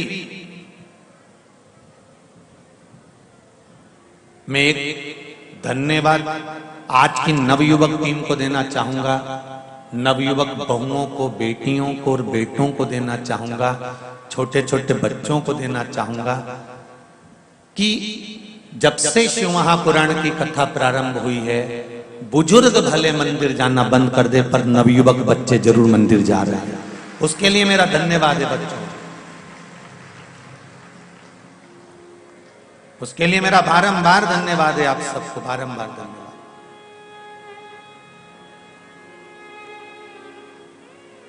कि कम से कम ये नवयुवक बच्चे, नवयुवक बेटे बेटियां मंदिर जाना तो प्रारंभ करे, शिव की भक्ति में तो डूबना प्रारंभ करा।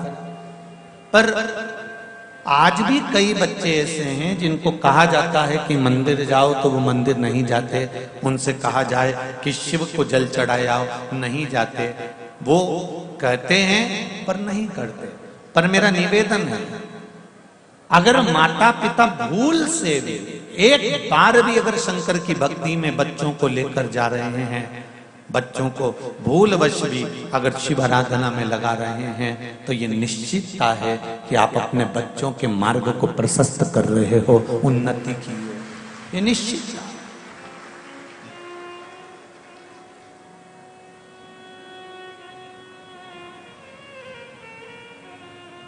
तेरी कृपा बिना न हिले एक भी अणु, लेते हैं श्वास तेरी कृपा से तनु तनु।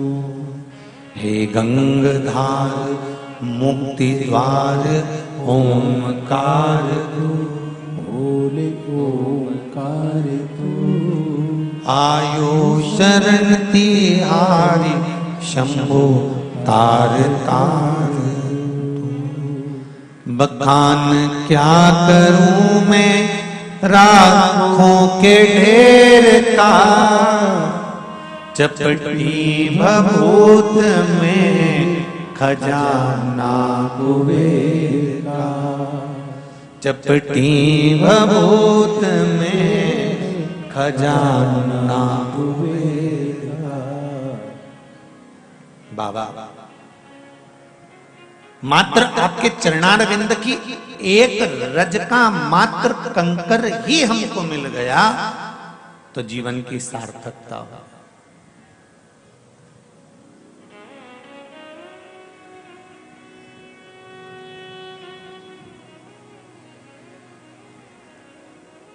जीवन की सार्थकता।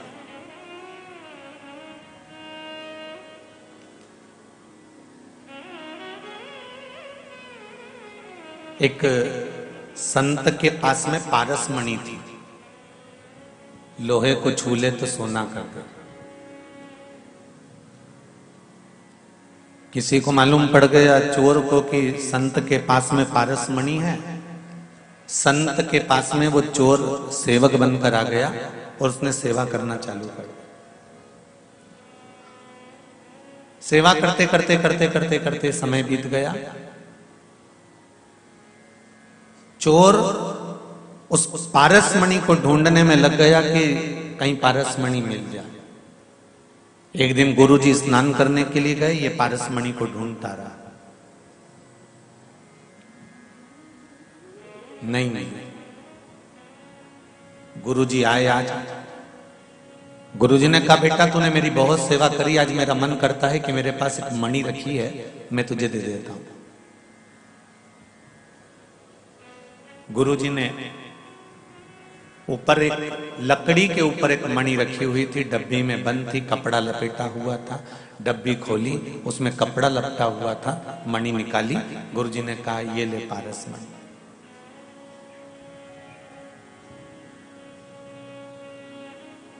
चेले ने कहा गुरुजी बेवकूफ बनाने के लिए मैं ही मिला हूं आपको, सारी दुनिया का मूर्ख मैं ही हूं। गुरुजी ने पूछा क्या हुआ ऐसा? मैंने कहा तेरे को मूर्ख बना दिया? देखो ना गुरुजी, जब ये पारसमणि है तो जिस लोहे की डिब्बी में रखी है उसको तो इसने सोना बनाया ही नहीं। अगर ये पारसमणि होती तो लोहे को सोना बना देती ना। गुरुजी ने कहा बेटा ये कपड़े में लपटी हुई है ना, इसलिए सोना नहीं बना पा रही। तो क्या गुरुजी कपड़ा हटने के बाद सोना बन जाता है? हाँ, शिव महापुराण की कथा कहती है, गुरुजी ने कहा जैसे ये पारस मणि है, कपड़ा लपटा हुआ है इसलिए लोहे को सोना नहीं बना सकती, उसी तरह काम, लोभ, विषय, वासना, अहंकार और तृष्णा का जब तक ये कपड़ा इस आत्मा पर लपटा रहेगा तब तक ये भी शिव की नहीं हो सकती, ये भी पारसमणि कोई काम कर ही नहीं सकता। कल कथा में कहा था कि कनेक्शन तो सब दूर फैला कर रखा है पर प्लग में जुड़ा नहीं है, तो लाइट कैसे जलेगी, कैसे साउंड चलेगा, कैसे जनरेटर चलेगा, कैसे कैमरा चलेगा? कनेक्शन प्लग में जोड़ना पड़ेगा, स्विच में जोड़ना पड़ेगा, तब जाकर ये लाइट जलेगी। उसी तरह डोरी तो फैली है, तुम भी भगवान का भजन कर रहे हो, स्मरण कर रहे हो, कीर्तन कर रहे हो, मंत्र जाप कर रहे हो, नाम जाप कर रहे हो, सब कुछ कर रहे हो, पर वो जुड़े तो उसमें।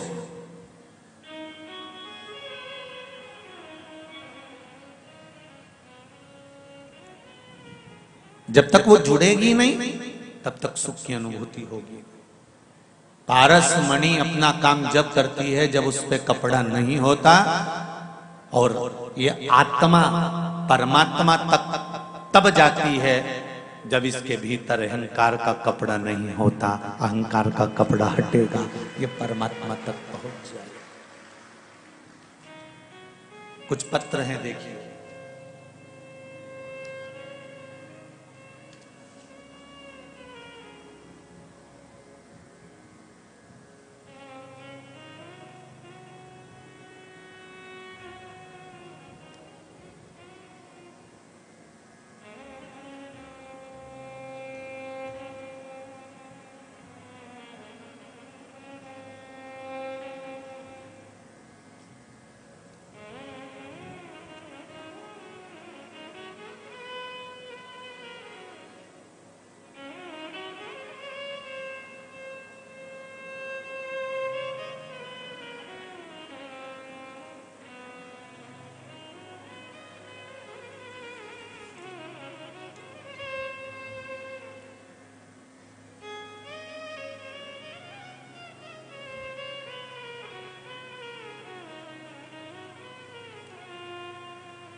मैं संजय,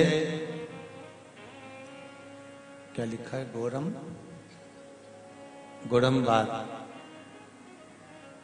अहमदपुर जिला लातूर से आया हूं। आप ही हैं? दोनों हाथ हिला दो एक बार। हर हर महादेव। मैं जिला लातूर से तहसील अहमदपुर लातूर महाराष्ट्र से आया हूं। कथा की महिमा बताऊं गुरुजी, मेरा 16 जून 2021 को घर में चोरी हो गई थी। घर में से कम 1 किलो सोना चोर लेकर चले गए थे। चोरी की कंप्लेंट भी दर्ज कराई गई। परिवार भी पूरा परेशान हो गया, रिश्तेदार भी नहीं आए, सबने छोड़ दिया। चोरी के 1 महीने बाद दिन में बहुत परेशानी में था, अलग अलग विचार मन में आ रहे थे। उनको मेरे दोस्त की माताजी दुकान पर आई और फिर जानकारी दी। मेरी परिस्थिति को देखकर, सुनकर मेरी दोस्त की माताजी ने कहा कि श्री शिवाय नमस्तुभ्यम मंत्र का जाप कर और बाबा तेरे सब दुख हर लेगा।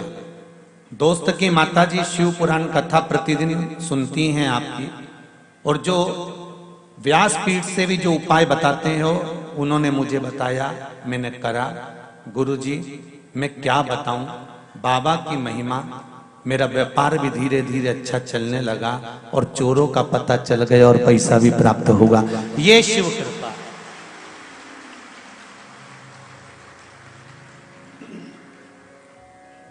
बैठो भाई, बैठो। हर हर शिव की उदारता किसको कहते हैं?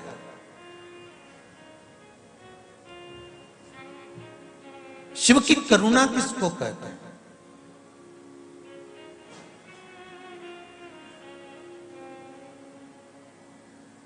एक बात फिर कहूंगा, तार दिल से जोड़ना, बिछा कर मत रखना कि मैं मंदिर तक जाता हूं, मैं व्रत करता हूं, मैं उपवास करता हूं, मैं साधना करता हूं। एक दोस्त की मां आकर बताकर चली जाती है कि श्री शिवाय नमस्तुभ्यम मंत्र का जाप कर ले, और वो सियोर वाला महाराज चिल्ला चिल्ला कर टीवी पर कथा में शंकर के कुछ उपाय जो शिव महापुराण के, स्कंद पुराण के, पद्म पुराण के, अग्नि पुराण के, नर्मदा पुराण के, लिंग पुराण के, ब्रह्म पुराण के, ब्रह्मवेत्ता पुराण के, सारे पुराणों में से कुछ कुछ छाट कर बोल देता है। वो थोड़ा सा उपाय कर लो, जीवन की सार्थकता बन सकती। एक पत्र और है बड़ा सुंदर, इसको भी ध्यान दीजिए।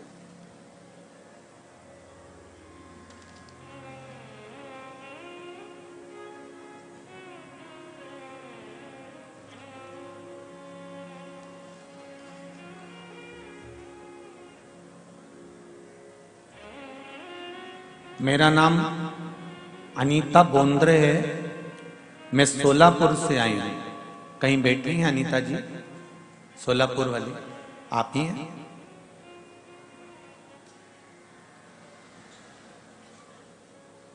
माइक पहुंच सकता है अनीता जी तक? भेजिए।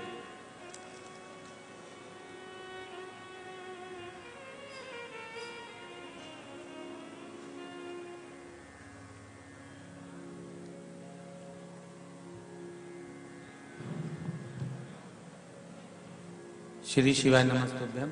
फास्ट पहुंचाओ, एक दूसरे को देकर बढ़ाते जाइए। हाँ, एक दूसरे को देते जाओ।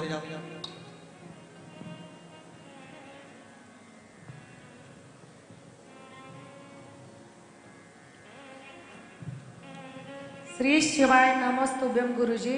अनीता जी, श्री शिवाय नमस्तुभ्यम, बहुत बहुत साधुवाद। पहले तो आपको धन्यवाद दूंगा कि मेरे देव अधिदेव महादेव ने आपका सुहाग 1 घंटे बाद वापिस लौटा दिया, उसके लिए धन्यवाद दे रहा हूं।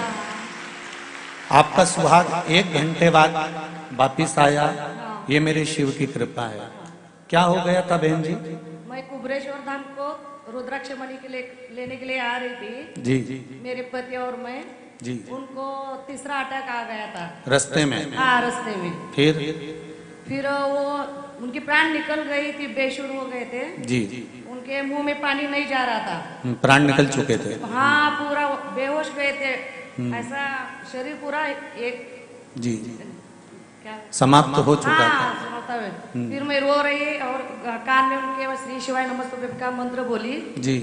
और पानी उनके मुंह पर छिटा जी। फिर बस रोकने को बोली, मैं अस्पताल लेकर चलो करके। इसमें आपने लिखा है फिर कोई एक भाई आए? हाँ, एक भाई आकर बोले आप अस्पताल कर लेकर मत जाओ, आप शिवर को जाओ, कुबरेश्वर धाम को जाकर रुद्राक्ष का पानी पिलाओ बोले। मेरे को अस्पताल लेने को वो मना किया। मैं लेकर नहीं गई, उधर जाकर पानी पिलाया। उनकी जान अब बहुत अच्छी है, उनको एक गोली भी नहीं दी और डॉक्टर के पास लेकर अभी तक नहीं ले गई मैं। अब डॉक्टर का चेकअप करवा दिया? अच्छा है? हाँ, बस कुबेर भंडारी ऐसी कृपा बना कर रखे, अब स्वस्थ है ना? हाँ, अभी बस बिल्कुल अच्छे हो। बाबा की कृपा। बैठिए। श्री शिवाय नमस्ते। बैठिए। शिव है ही ऐसा।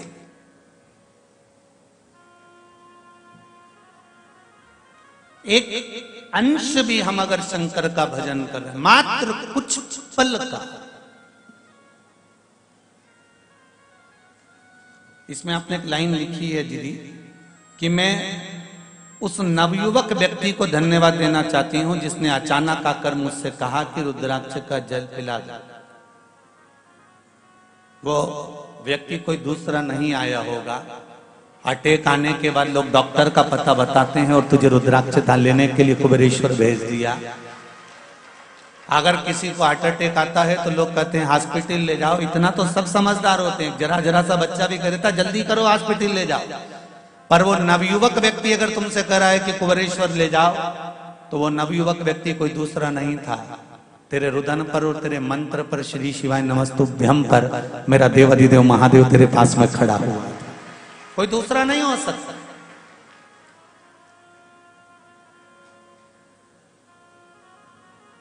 हम केवल उसकी भक्ति कर लें, उसका स्मरण कर लें, और ऐसे एक पत्र नहीं, ये ढेरों पत्र हैं जिनको आप और हम बीच बीच में श्रवण कर, और भी रखे होंगे, अभी पढ़े नहीं, बहुत सारे हैं, तो पढ़ने में थोड़ा टाइम तो लगेगा।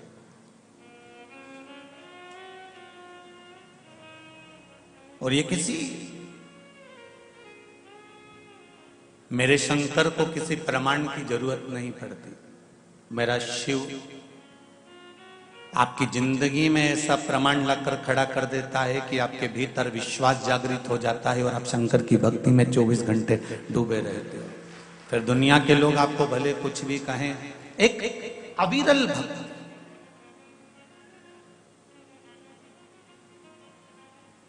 और वो सहजता से नहीं मिलती है। पारस मणि के ऊपर कपड़ा पड़ा रहेगा तो पारस मणि लोहे को सोना नहीं बना सकती। आपके भीतर यदि अहंकार का कपड़ा पड़ा रहेगा, लोभ का, काम का, आसक्ति का, तृष्णा का, वासना का कपड़ा चढ़ा रहेगा, तो आप कितने भी शंकर के मंदिर चले जाओ और कितने भी तीर्थ चले जाओ, मेरे परमात्मा की कृपा नहीं मिल सकती। विश्वास सब पर करो, मना नहीं है। कल कथा में कहा था, जिस पर कर सकते हो उस पर विश्वास करो, पर भरोसे एक देव अधिदेव महादेव के ही रहना, कि उसके सिवा कोई तार भी नहीं सकता। जब मेरे राम जी महाराज सीता जी को ढूंढने के लिए निकले और पता पड़ा कि लंका पर चढ़ाई करना है, तो मेरे राघव जी ने कोई दूसरा कर्म नहीं करा। सबसे पहले लंका पर चढ़ाई करने से पहले, सेतु बांधने से पहले रामेश्वर धाम की स्थापना करी। सबसे पहले उन्होंने भगवान शंकर की आराधना करी, क्योंकि मेरे राघव जी को मालूम था कि जिस लंकाधिपति रावण के पास जा रहा हूं, जिस लंकेश को मैं जीतने के लिए जा रहा हूं, ये लंकेश कोई साधारण नहीं है, शंकर का भक्त है। और शंकर के भक्त को अगर हराना है तो शंकर की करुणा होगी, तब जाकर किसी शंकर के भक्त पर उंगली उठा पाऊंगा। इसलिए स्वयं पहले शिव की आराधना करते हैं। भगवान कृष्ण की 16,108 रानियां थी, और 16,108 रानियों से जब भगवान कृष्ण के यहां संतान नहीं हुई, तब उन्होंने गर्गाचार्य बाबा को बुलाया और गर्गाचार्य बाबा से कहा कि मेरी 16,108 रानी और मेरे यहां संतान नहीं, आप कृपा करिए। रुक्मणी, सतभामा, जामवंती, कालंदी, मित्रवृंदा, लक्ष्मणा, इतनी इतनी मेरी पत्नियां और संतान नहीं है। भगवान गर्गाचार्य जी ने कहा, शिवलिंग का निर्माण करो, पार्थिव शिवलिंग का निर्माण कर कर उसकी पूजन करो। एक एक रानी के साथ में 11-11 दिन तक भगवान कृष्ण ने शंकर भगवान का शिवलिंग का पूजन करा। शंकर भगवान प्रसन्न हो गए, वर दिया, खड़े हो गए और कहा, कृष्ण ठाकुर, आप मेरा अभिषेक क्यों कर रहे हो, क्यों पार्थिव शिवलिंग का निर्माण कर रहे हो? भगवान कृष्ण ने कहा, मेरी एक एक रानी जिनके घर में संतान नहीं है, 16,108 रानियां जिनके घर में औलाद नहीं, भगवान शंकर ने कहा, चिंता मत करो, 11 दिन तक तुमने एक रानी के साथ बैठकर मेरी आराधना करी है, एक रानी से 11-11 संतान उत्पन्न होगी। 1,77,186 भगवान कृष्ण के बच्चे हुए शिव जी की कृपा से।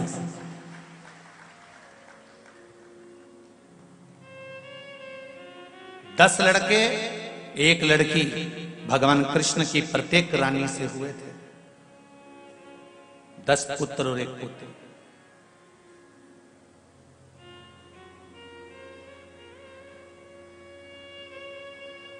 शिव आराधना के बिना कहां जा सकते हो साहब?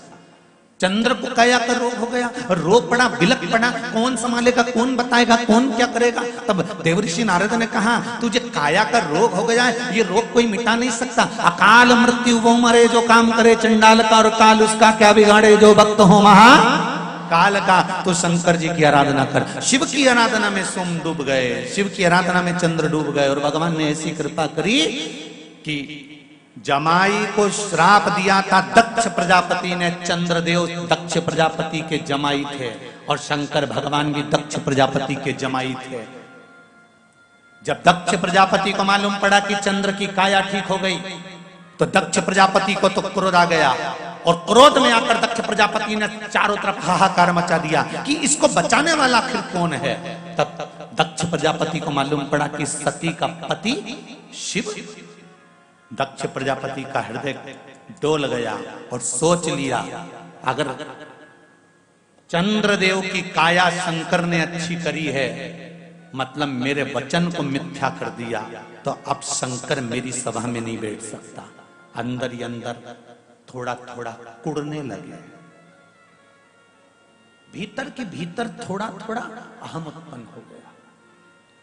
और हुआ क्या, पूरी सभा में शंकर जी का अपमान कर दिया, सती मैया जलकर भस्म हो गई, शिव को आमंत्रित नहीं करा, शंकर वहां आए नहीं, आमंत्रित ही नहीं करा।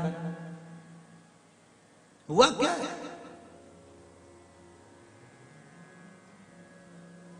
मेरे शिव ने ये नहीं देखा कि ये मेरा साधु भाई है कि कौन है। बस शंकर तो ये देखते हैं कि उसने भजन करा है, शिव ने ये देखा है कि उसने साधना करी है, शंकर भगवान ने ये देखा कि उसने आराधना करी है, शिव ने ये देखा कि उसने स्मरण करा है। भगवान शंकर ये नहीं देखते, उसके लाखों दीवाने बड़े से बड़े उसके चरणों में कंकड़ माटी से पड़े। उसके लिए कोई करोड़पति है तो वो भी बराबर है, कोई रोडपति है तो वो भी बराबर है, उसके लिए कोई धनवान है तो वो भी बराबर है, और कोई साधारण है वो भी बराबर है। उसके लिए कोई बड़ा नहीं, कोई छोटा नहीं। वो तो कहता है कि जिसने मुझे दिल से भज लिया।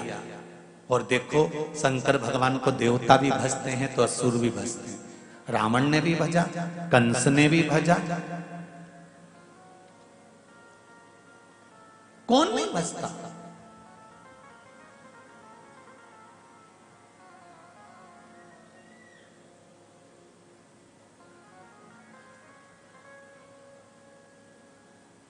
इसके बाद भी दुनिया के लोगों को मालूम है कि शिव है, शंकर है जो साध लेगा।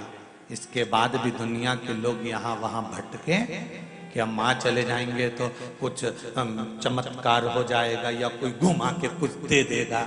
उसके बाद भी अगर दुनिया के लोग भरमाए तो दुनिया की विवेक बुद्धि बेकार।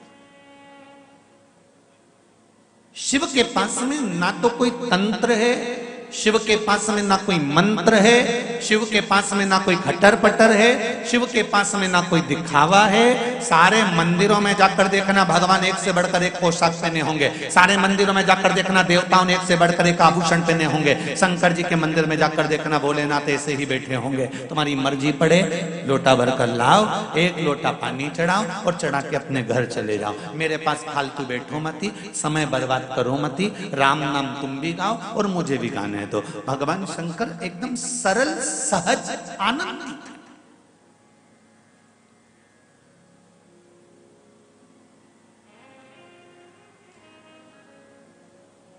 उसकी भक्ति की अविरलता आपके जीवन को सुख देती है।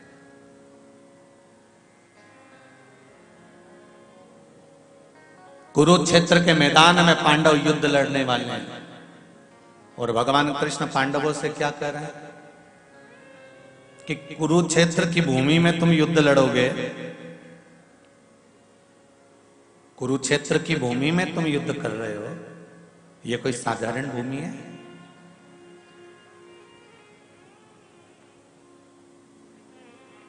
कितना छाट बीन करने के बाद कुरुक्षेत्र में युद्ध रखा था भगवान ने, हस्तिनापुर में नहीं। कथा, सत्संग, भजन, कीर्तन, स्मरण, पूजन, पाठ, ये जो भी होता है ना, कुछ जगह की, इस स्थान की मूलता से होता है। ये कथा बाहेती परिवार किसी दूसरे गार्डन में भी करा सकता था, दूसरे लॉन में भी करा सकता था, पर ये सूर्या इस भवन में अगर कथा हो रही है तो इसमें बाहेती परिवार का तो भगवान की कृपा से भाव है, पर साथ में हो सकता है कि इस भवन में, इस भूमि पर भी कभी जिंदगी में भगवान शंकर की कृपा हुई होगी, इसलिए शिव कृपा बिना नहीं हो सकता, शंकर की करुणा बिना नहीं हो सकता।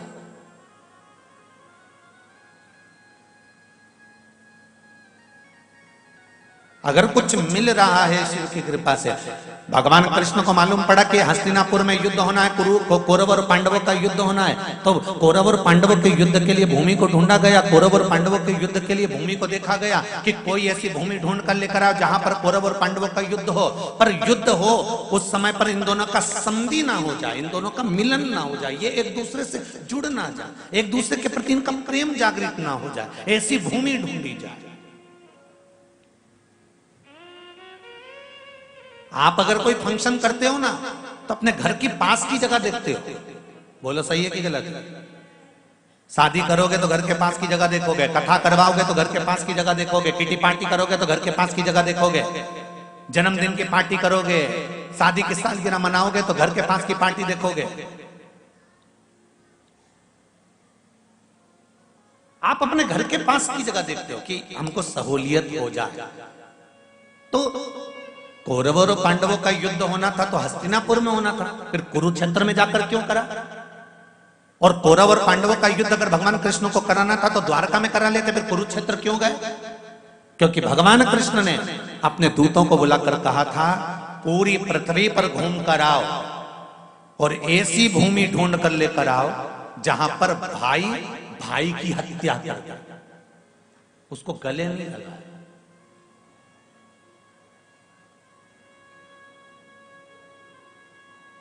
पूरी पृथ्वी पर घूमो और ऐसी भूमि ढूंढना जहां भाई भाई की हत्या कर दे।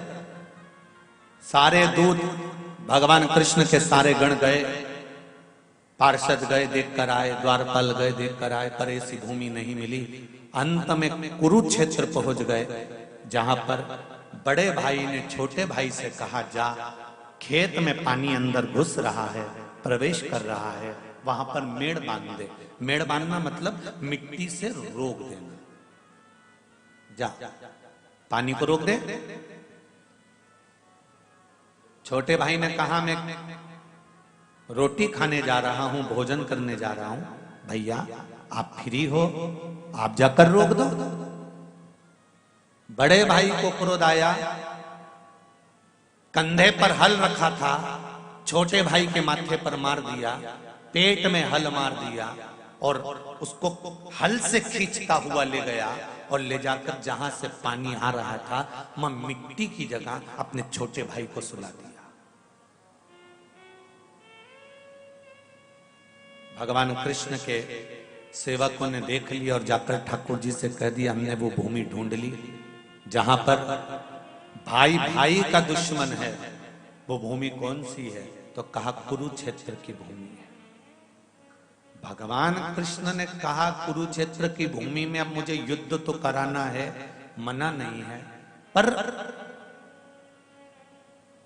जब ये आपस में एक दूसरे को मारेंगे, पांडव मारेंगे कौरवों को और कौरव मारेंगे पांडवों को, कौरव जीत गए तो हस्तिनापुर उनकी हो जाएगी और पांडव जीत गए तो हस्तिनापुर उनकी हो जाएगी। पर जो सैनिक 13 अक्षौणी सेना इनकी है तो 19 अक्षौणी सेना उनकी है। जब ये सैनिक आपस में मरेंगे इनको क्या मिल रहा है? इनको हस्तिनापुर का राज्य मिल रहा है क्या? इनको हस्तिनापुर प्राप्त हो रहा है? भगवान कृष्ण ने कहा रुको, मुझे ध्यान लगाकर देखने दो कि जिस भूमि पर मैं युद्ध करवाऊंगा इस भूमि पर मरने वालों की दशा क्या होगी, मुझे वो देखना। तब भगवान कृष्ण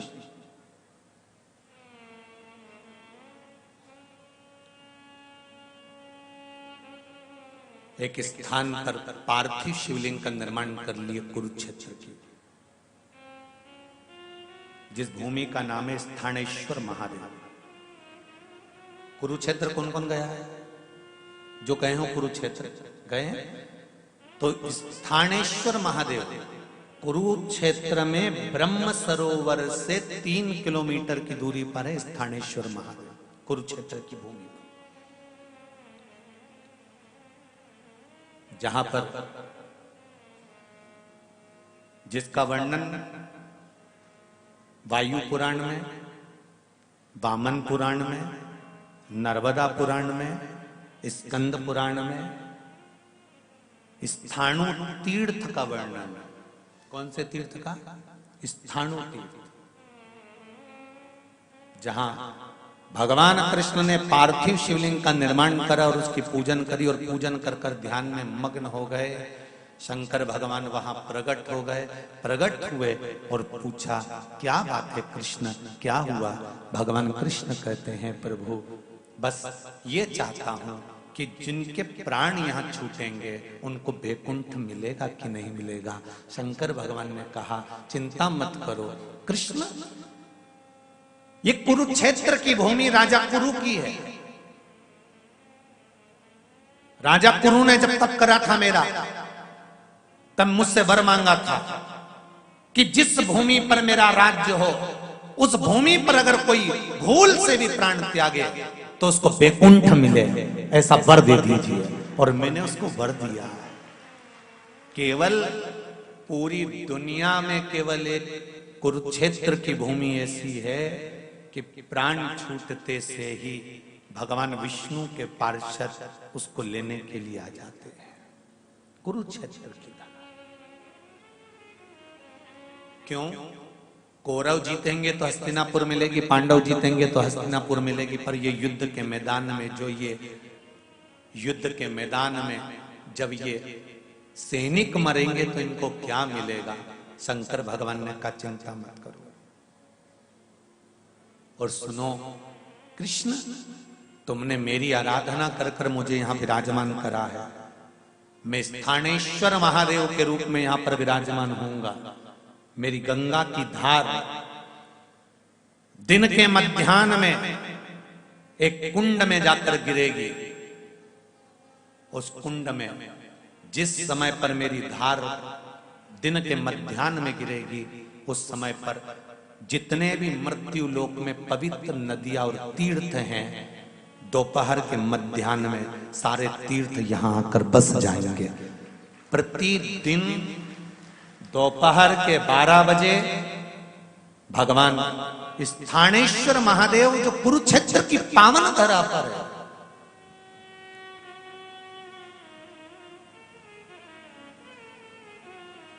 सामने जहां कुंड बना हुआ है, वहां स्थानेश्वर महादेव के सम्मुख में दोपहर के मध्याह्न में 12 बजे 33 कोटि देवता सारे तीर्थों के साथ आकर बस जाते हैं। कभी मौका मिले तो स्थानेश्वर महादेव के सामने जो कुंड हो वहां पर दोपहर में 12 बजे स्नान करने का महत्व किसी भी दिन जाकर कर सकते। स्थानेश्वर महादेव मेरा ओघड़दानी, मेरा भोलेनाथ, मेरा त्रिकालदर्शी, मेरा कैलाशी, मेरा विनाशी, मेरा शंभु, मेरा शंकर, मेरा देव अधिदेव महादेव। ये नहीं कि धनपति को तारता होगा, गरीबों को नहीं। मेरा शंकर सबसे पहले। और देखो शिव के पास में तो सब भृंगी, श्रृंगी, नंदी, ये सब बड़े विचित्र विचित्र है। आप लोग जितने भी भगवान विष्णु के यहाँ शादी हुई तो 33 कोटि देवताओं को बुलाया, ब्रह्मा जी की शादी हुई तो 33 कोटि देवताओं को बुलाया, सब वीआईपीओं को बुलाते हैं। शंकर भगवान की शादी में किसी को वीआईपी को निमंत्रण नहीं दिया गया था, सब अपने आप आ गए थे। शंकर जी की शादी में निमंत्रण केवल जिनको कोई नहीं बुलाता था, मेरे भोलेनाथ जी ने उनको निमंत्रण देकर बुलाया था कि तुम भूत, प्रेत, डाकनी, पिशाचनी, चुड़ैल, डाकनी, जितने भूत प्रेत हैं, इनको कौन निमंत्रण देता है?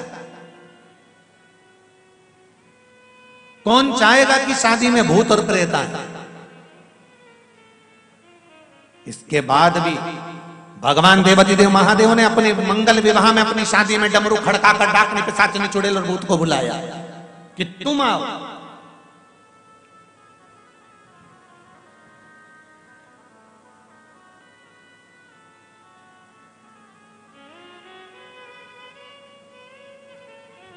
जब भोजन बच जाता है शादी का, तब गरीबों में बांटा जाता है। जब भोजन बच जाता है शादी का, तब कहीं अनाथों को बांटा जाता है।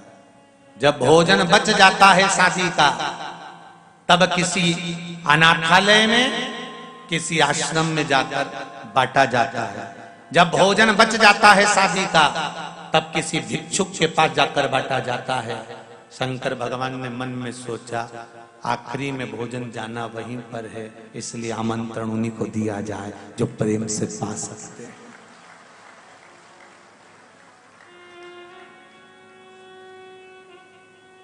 5 करोड़ रुपए की भी शादी कर लेना,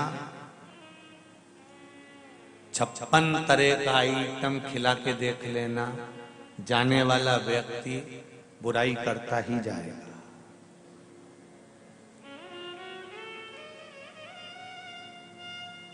नहीं करोगे तो भी बुराई करेगा, और करोगे बोलो तो भी बुराई करेगा। बहुत पैसे वाला व्यक्ति, बहुत करोड़पति व्यक्ति अपने लड़के की शादी में अगर 1 रुपया खर्च ना करे, अपनी बेटी की शादी में ठंडी खर्च ना करे, तो दुनिया के लोग कह देंगे, अरे कितना है, कहीं छाती पे बांध के मरेगा, किसी को नहीं खिलाया। और अगर करोड़पति व्यक्ति अपने बेटे की शादी में, बेटी की शादी में खूब खर्चा करे, तो भी लोग कह देंगे, खूब आराम का आ रहा है, खूब आ रहा है, और तो लुटाएगा इसे, एक ही तो औलाद है, नहीं लुटाएगा तो क्या करेगा।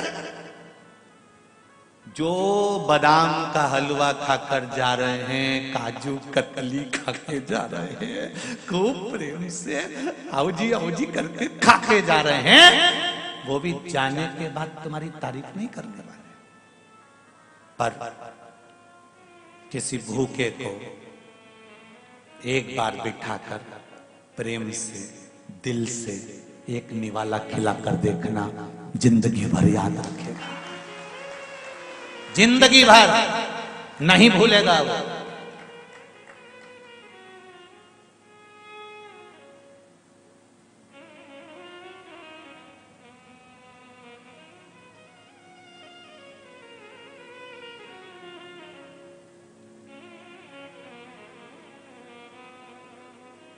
एक बहुत प्रसन्नता का बात है, बहुत अच्छी बात है, बोलो तो बोल दो रे भैया, बोल दो, बहुत दिल को अच्छी लगी है इसलिए कहना चाहता हूं। हैदराबाद में हम पहले जब आए थे तो यहाँ के वृद्धाश्रमों में भी गए थे, और वहां जाकर देखा था तो बहुत सारे वृद्ध लोग वहां रह रहे थे। पर अब की बार जब वृद्धाश्रम की सूचनाएं हमने प्राप्त करी, तो सूचना मिली कि जितने वृद्ध थे उन लोगों को उनके बच्चे लेकर चले गए, थोड़े से बच्चे। बहुत बहुत धन्यवाद मेरे नवयुवक बेटे और बेटियों को, और बहुओं को, और बच्चों को। दिल से बधाइयां देता हूं आपको, दिल से आशीर्वाद और दिल से बधाइयां देता हूं कि वृद्धाश्रम में अब बूढ़े कम हो गए हैं, उसके लिए आपको धन्यवाद है, बहुत बहुत धन्यवाद। जहां वृद्धाश्रम में ढेर बुजुर्ग हो गए थे, वहां बच्चों को, बहुओं को, बेटियों को, मेरे बेटों को अब यह भान हो गया कि हमारा भी बुढ़ापा आएगा, हमारी औलाद भी अगर हमको ले जाकर वृद्धाश्रम में छोड़ेगी तब हमारी क्या दशा होगी। आज आपने सेवा के प्रकल्प को आगे बढ़ाया है, इसलिए मेरा हैदराबाद की इस पावन धरा को नमन करता हूँ, भाग्यनगर को प्रणाम करता हूँ कि कहीं खुशी हुई है, हृदय को अच्छा लगा। अच्छा लगता है तो बोलने में जाता पीछे कुछ नहीं।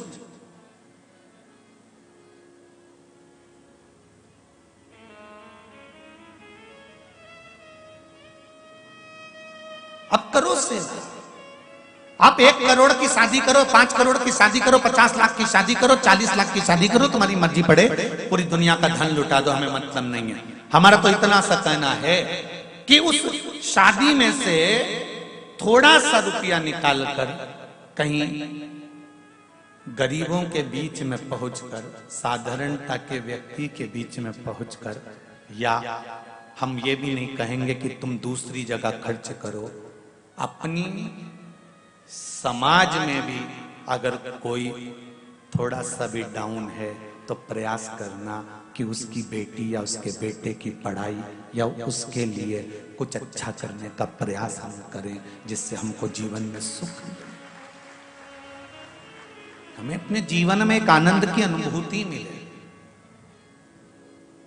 हम दूसरी जगह का नहीं कहते कि आप वहां जाकर दे दो या वहां जाकर दे दो, हम तो ये भी कहेंगे कि दिल से करो, बस जो कुछ करना है इस हृदय चित्त से, इस आनंद से करो।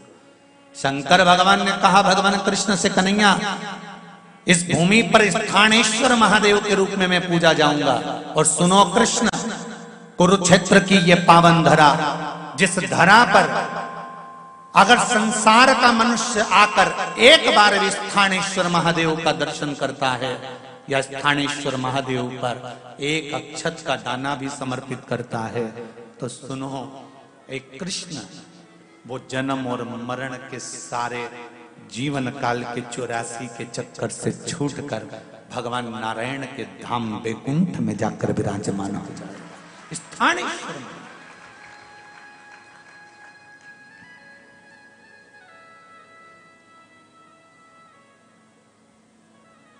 सहज नहीं, शिव भक्ति सरल नहीं है। शंकर भगवान की भक्ति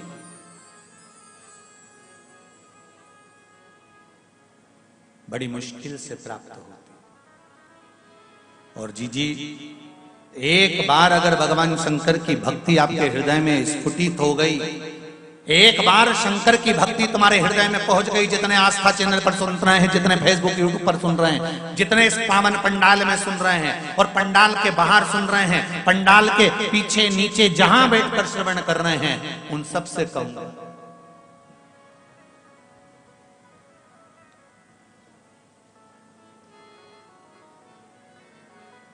ये इस एसी के पंडाल में आज जगह नहीं, तो बाहेती परिवार ने व्यवस्था करी कहीं बाहर नीचे साइड में पीछे, कि कहीं लोग आराम से बैठकर कथा कर तत्व ग्रहण कर ले।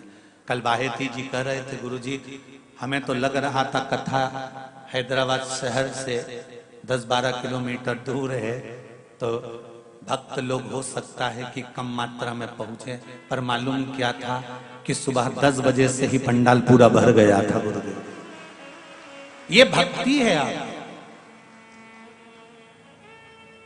ये हृदय के बीच की भक्ति, शिव स्मरण की भक्ति। और फिर कहूंगा, जितने लोग कथा श्रवण कर रहे हैं, तुम्हारा दान, तुम्हारा पुण्य, तुम्हारा भजन, तुम्हारा स्मरण, तुम्हारा कीर्तन, जो तुम दान दे रहे हो, जो तुम भजन कर रहे हो, जो तुम कीर्तन कर रहे हो, जो तुम शंकर भगवान पे एक लोटा जल चढ़ा रहे हो, जो तुम शिव महापुराण की कथा सुन रहे हो, तारीख, दिन, बार, समय सब लिख के रखना। और ये भी लिख के रखना कि तुम जब वहां से चली थी तो 10 रुपए का पेट्रोल डलवाया था कि 50 का डलवाया था, कि ऑटो में 20 लगाए थे कि 100 लगाए थे। 3 महीने के अंदर मेरा बाबा तुमको वो 1000 गुना कर कर देता है कि नहीं देता, वो हिसाब जोड़ के रखना। केवल शिव पुराण में ही, गीता में भगवान कृष्ण कहते मेरे लिए खर्च कर कर दे। आगे आप बोल दो, तू मेरे लिए खर्च कर कर दे, तेरे लिए कुबेर का खजाना ना खोल दूं तो कहना, तू मेरे दरवाजे पर आकर दे, तेरे लिए वैकुंठ का मार्ग सुलभ ना कर दूं तो कहना, तू मेरा भजन कर कर दे, मैं तेरा स्मरण ना करूं तो कहना। स्वयं कृष्ण भी तो कह रहे हैं शिव के साथ।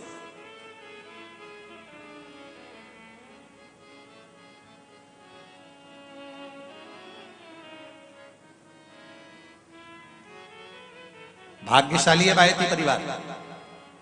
और आप सबसे भी कहूंगा, अगर मेरे शंकर भगवान कृपा कर दे, मेरे शिव कृपा कर दे, मेरा शंकर, आप इस व्यासपीठ के मध्य में बैठकर श्री शिवाय नमस्तुभ्यम का जाप कर कर भगवान शंकर से कहकर जाना, भोलेनाथ ऐसा धन हमको भी देना कि जिंदगी में एक बार शिव महापुराण की कथा हम भी करवाएं, एक बार शिव महापुराण की कथा करवाएं।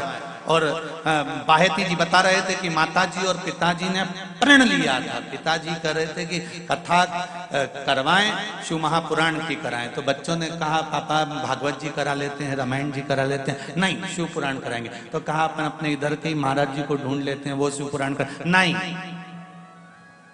कराऊं तो मैं माता पिता को भी नमन करता हूं कि आपकी दृढ़ता थी और बड़ी दृढ़ता थी, इसलिए देवाधिदेव महादेव ने यहां बुला लिया। एक पत्र आया है बड़ा सुंदर है, देखिए कितना भाव लिखा उसने।